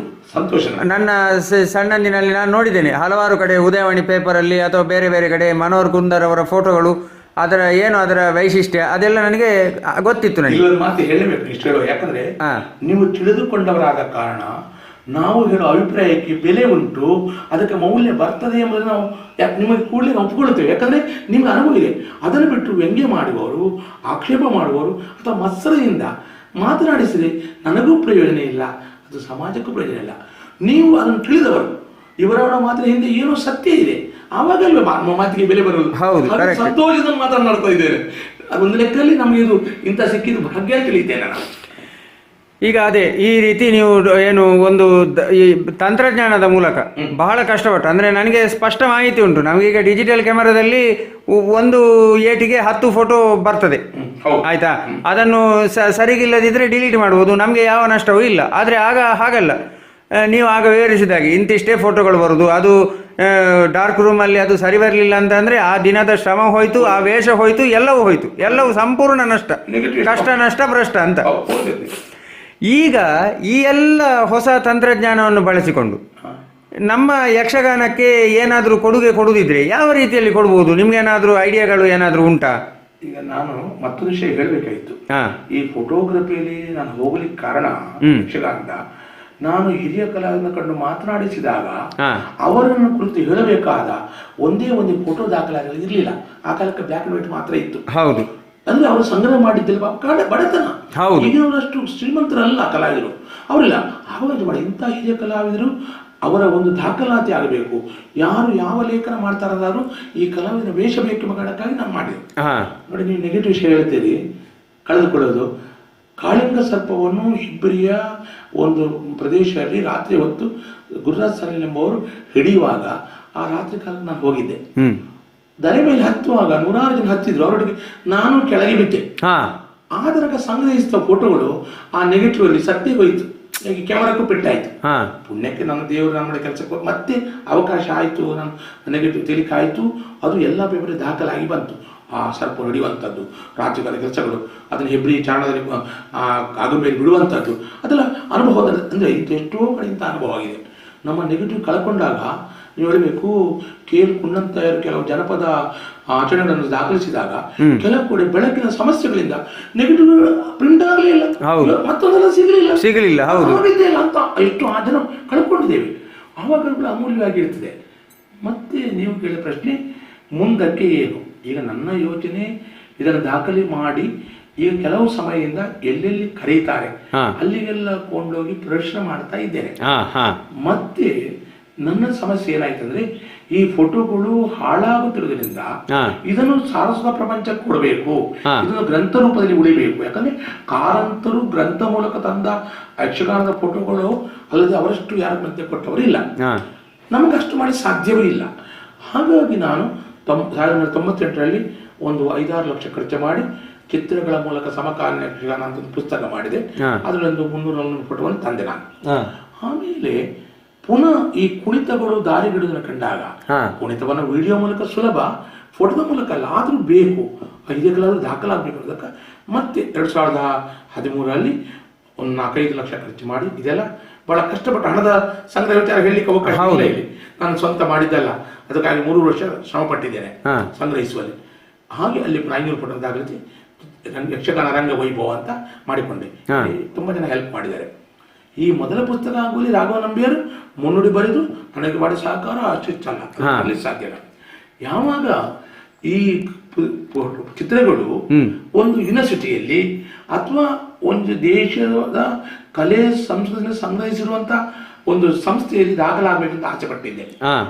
ಏನು ಕೆಲವು ಸಲ ನಮ್ಮ ಗುಣೇಂದ್ರ ಕಾಲೇಜ್ನವರು ಸಂಗ್ರಹ ಮಾಡಿಟ್ಟುಕೊಂಡ್ರು, ನಮ್ಮ ಮಂಗಳೂರು ಯೂನಿವರ್ಸಿಟಿ ಯಕ್ಷಗಾನ ಅಧ್ಯಯನ ಕೇಂದ್ರವರು ಬಹಳ ದೊಡ್ಡ ಸಂಗ್ರಹ ಮಾಡಿಟ್ಕೊಂಡ್ರು. ಹಾಗೆ ಡೆಲ್ಲಿ ಕರೆಸಿಕೊಂಡ್ರು, ಬೊಂಬೈ ಕರೆಸಿಕೊಂಡ್ರು, ಬೇರೆ ಬೇರೆ ಕಡೆ ಕರೆಸಿಕೊಂಡು ಆ ಫೋಟೋ ಪ್ರದರ್ಶನ ಮಾಡಿದಾಗ ಅಲ್ಲಿ ಆ ಫೋಟೋವನ್ನು ಕಂಡಂಥ ವ್ಯಕ್ತಿಗಳು ಅವರು ಸಂತೋಷ ಪಟ್ಟದ್ದು, ಅವರು ಅನುಭವಿಸಿದ ಆನಂದ, ಮತ್ತೆ ಅವರು ಅದರ ಬಗ್ಗೆ ಆಗಿ ಅಧ್ಯಯನ ಮಾಡಬೇಕು ತಿಳ್ಕೊಂಡ ವಿಚಾರ ತಿಳಿದಾಗ ನಾನು ಮಾಡಿದ ಪ್ರಯತ್ನಕ್ಕೆ ಇದು ಖಂಡಿತ ಫಲ ತೆಗೆದುಕೊಂಡು. ಇಲ್ಲಿ ಇನ್ನೊಂದು ನನ್ನ ಪ್ರಶ್ನೆ ಉಂಟು. ಹೇಳಿ. ಈಗ ನೋಡಿ, ನೀವು ಆ 4 ಲಕ್ಷ ಫೋಟೋಗಳನ್ನು ನೀವು ತೆಗೆದಿದ್ದೀರಿ. ಇದು ಎಲ್ಲವೂ ಕೂಡ ನೀವು ನಿಮ್ಮ ಸ್ವಂತ ಖರ್ಚಿನಿಂದ ನೀವು ಮಾಡಿದ್ದು, ಯಾವುದೇ ಪ್ರತಿಫಲಾಪೇಕ್ಷೆ ಇಲ್ಲದೆ ಮಾಡಿದ್ದು. ಈಗ ನೀವು ಪುಸ್ತಕ ಮಾಡಿದ್ರಿ, ಆಮೇಲೆ ಬೇರೆ ಬೇರೆ ಇದೆಲ್ಲ ಮಾಡಿದ್ರಿ, ಇದನ್ನೆಲ್ಲ ನೀವು ಹೀಗೆ ಕೊಡ್ತಾ ಇದ್ದೀರಿ. ಪುಸ್ತಕ ಮಾಡುವುದು ಎಷ್ಟು ಕಷ್ಟ ಅಂತ ನನಗೆ ಅಂದಾಜುಂಟು. ಈಗ ನಾನು ಸ್ವಂತ ಯಾವುದೇ ಪುಸ್ತಕ ಮಾಡದಿದ್ರು ಕೂಡ ಬೇರೆಯವರು ಪುಸ್ತಕ ಬಿಡುಗಡೆ ಮಾಡುವಾಗ ಒಂದೊಂದು ಪುಸ್ತಕಕ್ಕೆ ಎಷ್ಟು ಖರ್ಚು ಬೀಳ್ತದೆ, ಏನು ಬರ್ತದೆ ಅಂತ ಗೊತ್ತುಂಟು. ಅದು ಅಲ್ಲದೆ ಈ ಕಲರ್ ಫೋಟೋಗಳು ಅಂತಾದಾಗ ಅದರ ಬೆಲೆ ಬೇರೆ. ಹೌದು, ಯಾಕಂದ್ರೆ ಒಂದು ಹೇಳಬೇಕು, 1998 ಯಕ್ಷಗಾನ ರಂಗವೈಭವ ಬರುವಾಗ ಕಲರ್ ಪ್ರಿಂಟ್ ಆಗೋ ಫೋಟೋಗಳ ಕ್ರಮವೂ ಇರ್ಲಿಲ್ಲ, ಅದು ಕಾಸ್ಟ್ಲಿ. ಅದು ಈಗ ಸ್ವಲ್ಪ ಸುಲಭ ಆಗಿದೆ. ಹೌದು, 10 ವರ್ಷದಿಂದ. ಹಿಂದೆ ಅವುಗಳ ಪುಸ್ತಕದ ಮುದ್ರಣವೇ ಬಹಳ ಕಷ್ಟ ಇತ್ತು. ಆ ಕಾಲಕ್ಕೆ 5 ವರ್ಷ ಪ್ರಯತ್ನ ಪಟ್ಟು 98ರಲ್ಲಿ ರಿಲೀಸ್ ಆಯಿತು. ಕರೆಕ್ಟ್. ಅದರ ಮೇಲೆ ನಾನು ಯೋಚನೆ ಮಾಡಿದೆ, ಆ ಪುಸ್ತಕ ರಿಲೀಸ್ ಮಾಡುವಲ್ಲಿ ಕೂಡ ಬಿಡುಗಡೆ ಸಮಾರಂಭದಲ್ಲಿ ಲೋಕಾರ್ಪಣೆಯಲ್ಲಿ ದೊಡ್ಡ ದೊಡ್ಡ ಗೆಸ್ಟ್ಗಳಿದ್ರು. ನಾನು ಕೊಟ್ಟದ್ದು ಮೊದಲ ಪುಸ್ತಕವನ್ನು ಬಣ್ಣದ ಮಹಾಲಿಂಗ ಮತ್ತು ಬಡಗಿನ ಬಣ್ಣದ ವಿಷಯದಲ್ಲಿ ಸಕ್ಕಟ ಲಕ್ಷ್ಮಣಯ್ಯರ ಕೈಯಲ್ಲಿ ಬಿಡುಗಡೆ ಮಾಡಿಸಿದೆ. ಈ ಯಕ್ಷಗಾನ ಪುಸ್ತಕವನ್ನು ಕೂಡ ಯಕ್ಷಗಾನದ 2 ಹಿರಿಯ ತಲೆ ಪ್ರಸಿದ್ಧ ಸ್ತ್ರೀವೇಷಾರಿಗಳು ಕೋಡ್ಲಿಯೂರು ರಾಮಚಂದ್ರ ನಾಯರ್ ಮತ್ತು 84 ವರ್ಷದವರು, 87 ವರ್ಷದ ಮಾರ್ಗೋಳಿ ಗೋವಿಂದ ಶೇರಿಗಾರರ ಕೈಯಿಂದ ಪುಸ್ತಕ ಬಿಡುಗಡೆ ಮಾಡಿಸಿದೆ. ಯಾಕಂದ್ರೆ ಅದು ಅವರಿಗೆ ಸಿಗಬೇಕಾದ ಗೌರವ. ಇದು 2 ಕೂಡ ಮಾಡಿದ್ದು ನಾನೇ ಪ್ರಥಮ, ಆ ತನಕ ಯಾರು ಮಾಡಿದ್ದಿಲ್ಲ ಈ ತನಕ. ಅಲ್ಲ, ಈಗ ಪ್ರತಿಫಲಾಪೇಕ್ಷೆ ಇಲ್ಲದೆ ಮಾಡಿದ್ರಿ. ಈಗ ನೀವು 2 ಪುಸ್ತಕ ಮಾಡಿದ್ರಿ, ಆಮೇಲೆ ಎಷ್ಟೋ ಜನ ಬೇರೆ ಬೇರೆ ಯೂನಿವರ್ಸಿಟಿಯವರು ಅಥವಾ ಬೇರೆ ಬೇರೆ ಮುಂಬೈ ಅಲ್ಲಿ ಇಲ್ಲೆಲ್ಲ ಫೋಟೋಗಳನ್ನು ತೆಗೆದುಕೊಂಡು ಹೋಗ್ತಾರೆ. ನೀವು ಅವರಿಗೆಲ್ಲ ಚಾರ್ಜ್ ಮಾಡಿ ಕೊಟ್ಟಿರೋದು ಅಥವಾ ಹೀಗೆ ನೀವು ಕೊಟ್ಟಿದ್ದ, ಹೇಗೆ ಅದು? ನಿಜವಾಗಿ ನಾನು ಗೌರವ ಮೊತ್ತವನ್ನು ಪಡೆದುಕೊಳ್ಬೇಕು. ಆದರೆ ಅವರು ಕೂಡ ಒಂದು ಆಸಕ್ತಿಯಲ್ಲಿ ಮಾಡುವಾಗ ನಾವು ದೊಡ್ಡ ಮೊತ್ತ ಹೇಳಲಿಕ್ಕೆ ಆಗುದಿಲ್ಲ. ಹಾಗಾಗಿ ಆ ಫೋಟೋಕ್ಕೆ ಎಷ್ಟು ಖರ್ಚು ಬೀಳುತ್ತದೆ, ದೊಡ್ಡದು ಮಾಡಿಕೊಡುವಲ್ಲಿ, ಸಣ್ಣದು ಮಾಡಿಕೊಡುವಲ್ಲಿ, ಅದನ್ನಷ್ಟನ್ನು ಪಡೆದುಕೊಂಡು ಅವರಿಗೆ ನಾನು ಫೋಟೋನ ಕೊಟ್ಟಿದ್ದೇನೆ. ಅಲ್ಲಿ ಏನು ನಾನು ದೊಡ್ಡ ಮೊತ್ತವನ್ನು ಆಸೆ ಮಾಡಿದ್ದೇ ಇಲ್ಲ. ಅಂದ್ರೆ ಇಲ್ಲಿ ನೀವು ವ್ಯಯಿಸಿದ ಸಮಯಕ್ಕೆ, ನೀವು ವ್ಯಯಿಸಿದ ಶ್ರಮಕ್ಕೆ ನೀವು ಚಾರ್ಜ್ ಮಾಡಲಿಲ್ಲ, ಕೇವಲ ಕಾಸ್ಟ್ ಮಾತ್ರ. ಹೌದು, ಯಾಕಂದ್ರೆ ಅಷ್ಟು ಮಾತ್ರ. ಯಾಕಂದ್ರೆ ಅವರನ್ನು ದಾಖಲಿಸ್ತಾರೆ ಎಂದು ಬಂದವರಲ್ಲಿ ವೈರಾಗ್ಯಭಾವವನ್ನು, ತಿರಸ್ಕಾರವನ್ನು ಹುಟ್ಟಿಸಬಾರ್ದು. ಕರೆಕ್ಟ್. ತುಂಬಾ ಹಣ ಸಂಗ್ರಹ ಆಗಿದೆ, ನನ್ನ ಖರ್ಚಾಗಿದೆ. ನಾನು ಕೇಳಿದ್ರೆ ಒಂದು ಫೋಟೋ ಮೇಲೆ 500 ರೂಪಾಯಿ ಕೇಳಬೇಕು. ಆದಷ್ಟು ಕೇಳಿದ ಕೂಡಲೇ ಈ ಸಮಾಜ ಅದನ್ನು ಬೇರೆ ಹೇಳುತ್ತದೆ. ಹಣ ಮಾಡ್ಲಿಕ್ಕೆ ಕೊಟ್ಟವನಲ್ಲ. ಅಷ್ಟು ಕೇಳಿದ್ರೆ 1-2 ಫೋಟೋ ಕೊಂಡೋದ್ರು, ಅಷ್ಟು ಫೋಟೋ ದಾಖಲಾಗಿ ತಪ್ತಾರೆ. ನಮಗಿಲ್ಲಿ ಪ್ರತಿಫಲಾಪೇಕ್ಷೆ ಇಲ್ಲದೆ ಯಕ್ಷಗಾನ ಉಳಿಬೇಕು, ಆ ಹಿರಿಯ ಕಲಾವಿದರ ಗೌರವ ಉಳಿಬೇಕು, ಅದು ದಾಖಲಾಗಬೇಕು ಅನ್ನುವಾಗ ತ್ಯಾಗ ಮಾಡಬೇಕಾದ ಪರಿಸ್ಥಿತಿ ಬಂದಿದೆ. ಅದನ್ನು ನೋವುಂಡಿದ್ದೇನೆ, ಈಗಲೂ ಸಾಲದಲ್ಲಿದ್ದೇನೆ, ಸೋತಿದ್ದೇನೆ. ಏನು ಖರ್ಚು ಮಾಡಿದ್ರೆ ಇಟ್ಟುಕೊಂಡಿದ್ರೆ ಹೆಂಡತಿ ಮಕ್ಕಳು ಸುಖವಾಗಿರ್ತಿದ್ರೇನೋ? ಇಲ್ಲ, ಸುಖ ಇಲ್ಲ. ಯಾಕಂದ್ರೆ ಹಣವೇ ಮುಖ್ಯ ಅಲ್ಲ, ಆದರೆ ಹಣವೂ ಬೇಕು ತಾನೆ. ಕರೆಕ್ಟ್. ಎಂಬುದರಿಂದ ಬದುಕು ಬಹಳ ಕಷ್ಟ ಇದೆ. ಆದರೂ ಮನುಷ್ಯನ ಜೀವನದಲ್ಲಿ ನೆಮ್ಮದಿ, ಒಂದು ಸಂತೃಪ್ತಿ ಇದೆ. ಇಷ್ಟು ಮಾಡಿದ್ದೇನೆ, ಅದು ಮಾಡಿದ್ದು ಸ್ವಾರ್ಥದಿಂದ ಅಲ್ಲ, ಅವರನ್ನು ತೋರಿಸಿಕೊಡ್ಬೇಕಂದಾಗ ಅಷ್ಟಾದ್ರೂ ಆಯ್ತಲ್ಲ ಎಂಬ ನೆಮ್ಮದಿಯಿಂದ. ಮನಸ್ಸಿಗೆ ನೆಮ್ಮದಿ ಬಹಳ ಮುಖ್ಯ ಅಲ್ಲ. ಧನ್ಯತೆ, ಸಾರ್ಥಕ ಭಾವ ಬರುವುದು ಶಾಂತಿ ಸಿಕ್ಕಿದಾಗ, ನೆಮ್ಮದಿ ಸಿಕ್ಕಿದಾಗ ಮಾತ್ರ. ಅದರತ್ತ ಆತ್ಮಗಳೇ ಎಲ್ಲವೂ, ಹಣವೇ ಎಲ್ಲವೂ ಅಲ್ಲ, ಆದರೆ ಹಣವೂ ಬೇಕು. ಅದು ಪ್ರಶ್ನೆ. ನೀವು ಹೇಳಿದ ವಿಚಾರ ಸತ್ಯ. ಈಗ ನೀವು ಮಾಡೋ ಪ್ರಯತ್ನ, ನೀವೀಗ ಇಷ್ಟು ಸಮಯದಿಂದ ಎಷ್ಟು ಖರ್ಚು ಮಾಡ್ತೀರಿ, ಆದರೆ ನಿಮಗೆ ಆ ಖರ್ಚು ಮಾಡಿದ ಹಣಕ್ಕಿಂತ ಎಷ್ಟೋ ಹೆಚ್ಚಾದ ನೆಮ್ಮದಿ. ಹೌದು, ಸಂತೋಷ. ನಾನು ಅದನ್ನೇ ಹೇಳುದು, ನನ್ನ ಆತ್ಮ ಸಂತೋಷವೇ ನನಗೆ ಮುಖ್ಯ, ಬೇರೆ ಯಾವುದಲ್ಲ. ನನಗೆ ಯಾವತ್ತು ಇದು ಮಾಡೋದ್ರಿಂದ ಬೇಜಾರು ಅಂತ ಆಗ್ತದೆ, ಆ ದಿವಸದಿಂದ ನಾನು ಅದನ್ನು ಬಿಡ್ತೇನೆ. ಅದರ ಮೇಲೆ ನಮಗೆ ಸಂಬಂಧಪಟ್ಟವರಿಗೆ ನೋವಾಗ್ತದೆ, ಕರೆಕ್ಟ್, ಹಿಂಸೆ ಆಗ್ತದೆ, ವೈರಾಗ್ಯ ಬರ್ತದೆ.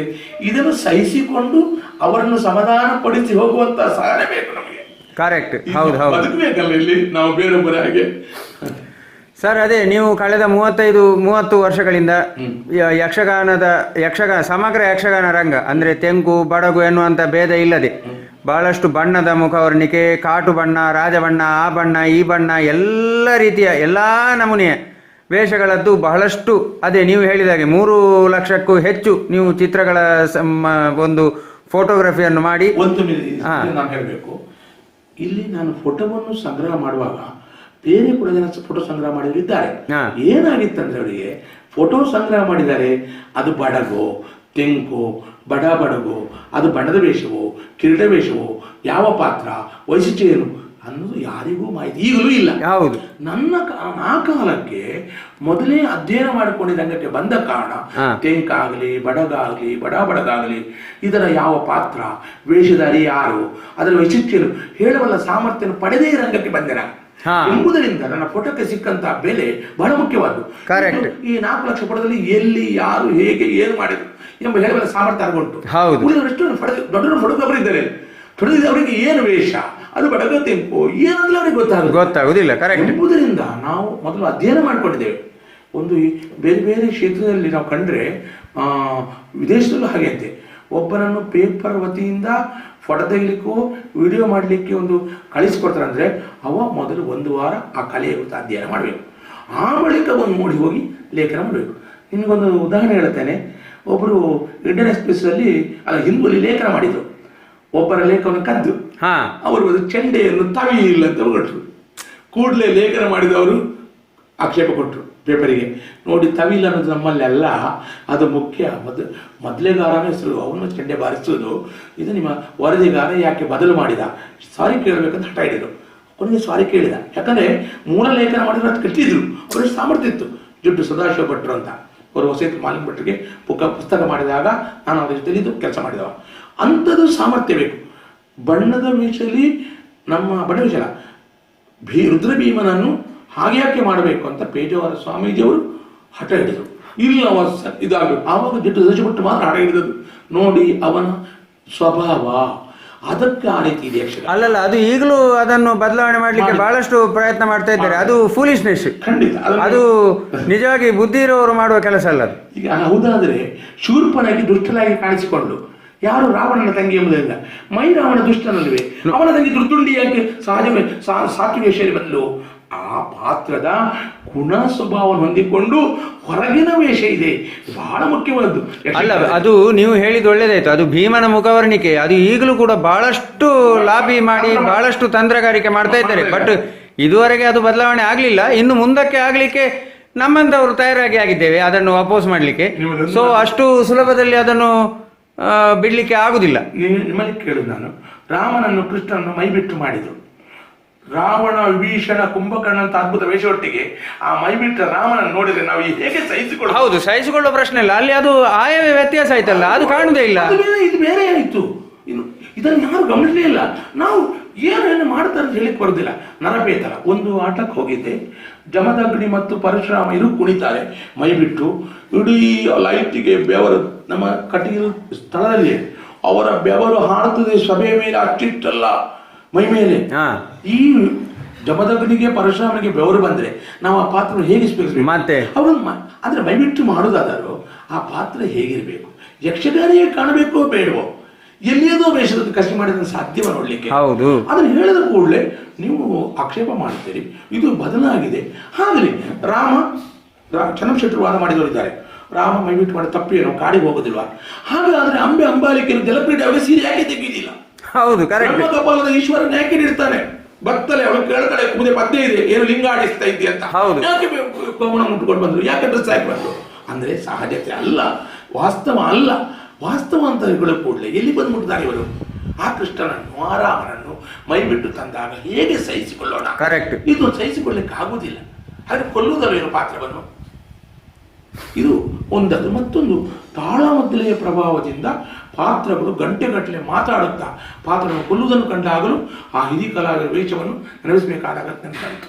ಕರೆಕ್ಟ್. ಹೌದು ಹೌದು ಸರ್. ಅದೇ ಇಷ್ಟು ಹೊತ್ತು ಅಂದರೆ ಇಷ್ಟು 35 ವರ್ಷಗಳ ನಾನು ಹೇಳಬೇಕು ನಿಮಗೆ, ಒಂದು ಯಕ್ಷಗಾನದ ಒಂದು ಪ್ರಸಂಗದಲ್ಲಿ ರಂಗನಡೆಗಳಂತಿದೆ. ಆ ರಂಗನಡೆಗಳನ್ನು ಕಂಪ್ಲೀಟ್ ಕಳೆದು ಹಾಕಿದ್ದಾರೆ. ಕರೆಕ್ಟ್. ಅಲ್ಲಿ ಬರುವಂಥದ್ದು, ಹೋಗುವಂಥದ್ದು, ಕುಣಿಯುವಂಥದ್ದು, ನಿಲ್ಲುವಂಥದ್ದು, ಯುದ್ಧ ಕುಣಿತ, ಪ್ರಯಾಣ ಕುಣಿತ, ಬೇಟೆ ಕುಣಿತ, ಇದೆಲ್ಲವನ್ನು ಕಳೆದು ಹಾಕಿದ್ದಾರೆ. ಈಗಿನ ಜನಾಂಗಕ್ಕೆ ಅದನ್ನು ಹೇಗೆ ಉಂಟು ತೋರಿಸಲಿಕ್ಕೆ ಒಬ್ಬನು ಕಲಾವಿದನಿಲ್ಲ. ಈಗ ಇವರು ವಸತಿ ಏನನ್ನೇ ಮಾಡಲಿ, ಈಗ ಮೇಳದ ದೊಡ್ಡ ಕಲಾವಿದ ಕುಣಿದನ್ನು ಅದೇ ಮೇಳದ ಬಾಲಗೋಪಾಲ ಕುಣಿ ತೋರಿಸ್ತಾರೆ. ಕರೆಕ್ಟ್. ಆದ್ರೆ ಅಳಿಕೆಯವರು ಪಡ್ರೆ ಚಂದವರು ತಿತ್ತಿತೈ ಕುಡಿಯುವಾಗ ನೀರ ಮೇಲೆ ನಡಿಗೆ, ಆ ಲಾಸ್ಯ ಏನು, ಆ ಒಂದು ಭಾವ ಏನು, ಅದರ ಚಂದ ಏನು, ಹೆಜ್ಜೆಗಳ ಇವರಿಗೆ ತರಲಿಕ್ಕೆ ಸಾಧ್ಯವಾದವು ಯಾಕೆ ಇವ್ರಿಗೆ ಗೊತ್ತಾಗಲ್ಲ. ಒಂದು ನಡೆದುಕೊಂಡು ಹೋಗುವಂಥದ್ದು, ಬರುವಂಥದ್ದು, ನಿಂತರು ರಂಗದಲ್ಲಿ ನಿಲ್ಲುವ ಕ್ರಮ, ಗಟ್ಟೆಗಟ್ಟಲೆ ಭಾಷಣ ಮಾಡಿದರು, ಕಂಗಸರದ 5ನೇ ಕಂಬ ಬಂತು. ಇದನ್ನು ನಾವು ಹೇಗೆ ಸಹಿಸಿಕೊಳ್ಬೇಕು? ಯಕ್ಷಗಾನ ವೇಷ ಅಂದರೆ ಕುಣಿತ ಇದೆ, ಅಭಿನಯ ಇದೆ, ವೇಷ ಇದೆ, ಮಾತು ಇದೆ, ಬಣ್ಣ ಇದೆ, ಎಲ್ಲ ಒಟ್ಟಿಗೆ ಸೇರಿ ಬರಬೇಕೋ ಬೇಡವೋ? ಇವರು ಯಾವುದನ್ನು ಒಂದನ್ನು ದೊಡ್ಡದು ಮಾಡಿದ್ರೆ ಅದೇ ಕಾಣಬೇಕು, ಇದು ಕಾಣುತ್ತದೋ? ಹೌದು. ಆಗ ಯಾವುದೋ ಒಂದನ್ನು ದೊಡ್ಡದು ಮಾಡಿದ್ರೆ ಅಲ್ಲಿ ಯಕ್ಷಗಾನ ಆಗಿ ಉಳಿಲಿಲ್ಲ ಅಷ್ಟೇ. ಇವರ ಮುಖಕ್ಕಿಂತಲೂ ವೇಷ ಪಡ್ತೀರಿ, ಆದ್ರೆ ಇವ್ರ ಮುಖ ಅಭಿನಯ ಕಾಣುತ್ತದಲ್ಲ, ಇಲ್ವಲ್ಲ? ಮುಖ ಕಾಣುವಾಗಿರ್ಬೇಕೋ ಬೇಡವೋ? ಕಣ್ಣು ಪ್ರಕಾರವಾಗಿ ಕಾಣಬೇಕೋ ಬೇಡವೋ? ಬಣ್ಣದ ವಿಷಯ ಕಂಡ್ರೆ ಅವ್ರ ಮುಖವನ್ನು ಅಷ್ಟು ಚೆನ್ನಾಗಿ ಗುರುತಿಸ್ತಾ ಇದ್ರು, ಆ ಚುಟ್ಟಿ ಇಡುವ ಕ್ರಮದಲ್ಲಿ ಕೂಡ. ಯಾಕಂದ್ರೆ ಗೊತ್ತಿತ್ತು ಅವರಿಗೆ ಆ ಮಂದ ಬೆಳಕಿನಲ್ಲಿ ಅಭಿನಯ ಕಾಣ್ತಿರ್ಲಿ ಹೋಗಿರ್ಬೋದು ಒಂದು ಕಾಲಕ್ಕೆ. ನಿಮ್ಗೊಂದು ಮಾತು ಹೇಳಬೇಕು, ದೊಡ್ಡ ವಿದ್ವಾಂಸರು ಬೆಂಗಳೂರಿನವರು, ಅವರು 1-2 ಕಲಾವಿದರು ಇಟ್ಕೊಂಡು ಭಾಳ ಯಕ್ಷಗಾನ ಮಾಡಿದರು.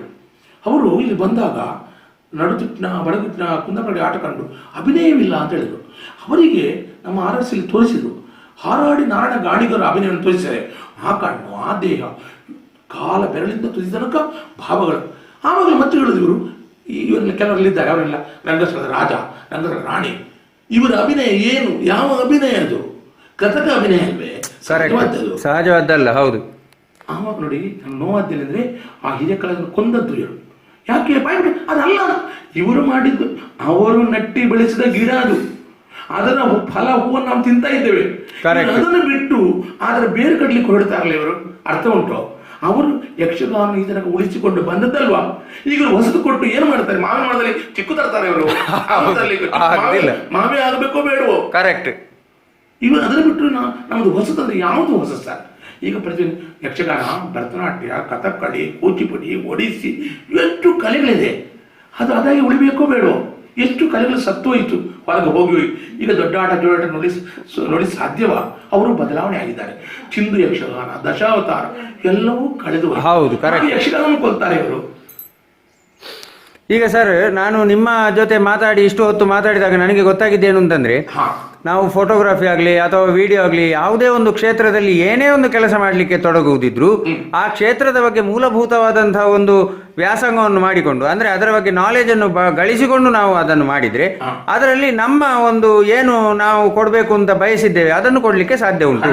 ಅದಕ್ಕೆ ಉದಾಹರಣೆಯಾಗಿ ನೀವೇ ಈಗ ಒಂದು 30-35 ವರ್ಷಗಳಿಂದ ಒಂದು ಫೋಟೋಗ್ರಫಿಯ ಮೂಲಕ ಆ ಕಾಲದ ಹಲವಾರು ದೊಡ್ಡ ದೊಡ್ಡ ಕಲಾವಿದರನ್ನು, ನಾನೆಲ್ಲ ಹುಟ್ಟುವ ಮುಂಚೆ ಎಷ್ಟೋ ಜನ ರಂಗದಿಂದ ನಿರ್ಗಮನ ಆದವರು ಕೂಡ ಇದ್ದಾರೆ, ಅಂಥವರ ಹಲವಾರು ವೇಷಗಳ ಫೋಟೋಗಳನ್ನೆಲ್ಲ ನಾನಿಲ್ಲಿ ನೋಡಿ ನನಗೆ ಬಹಳ ಸಂತೋಷ ಆಯಿತು.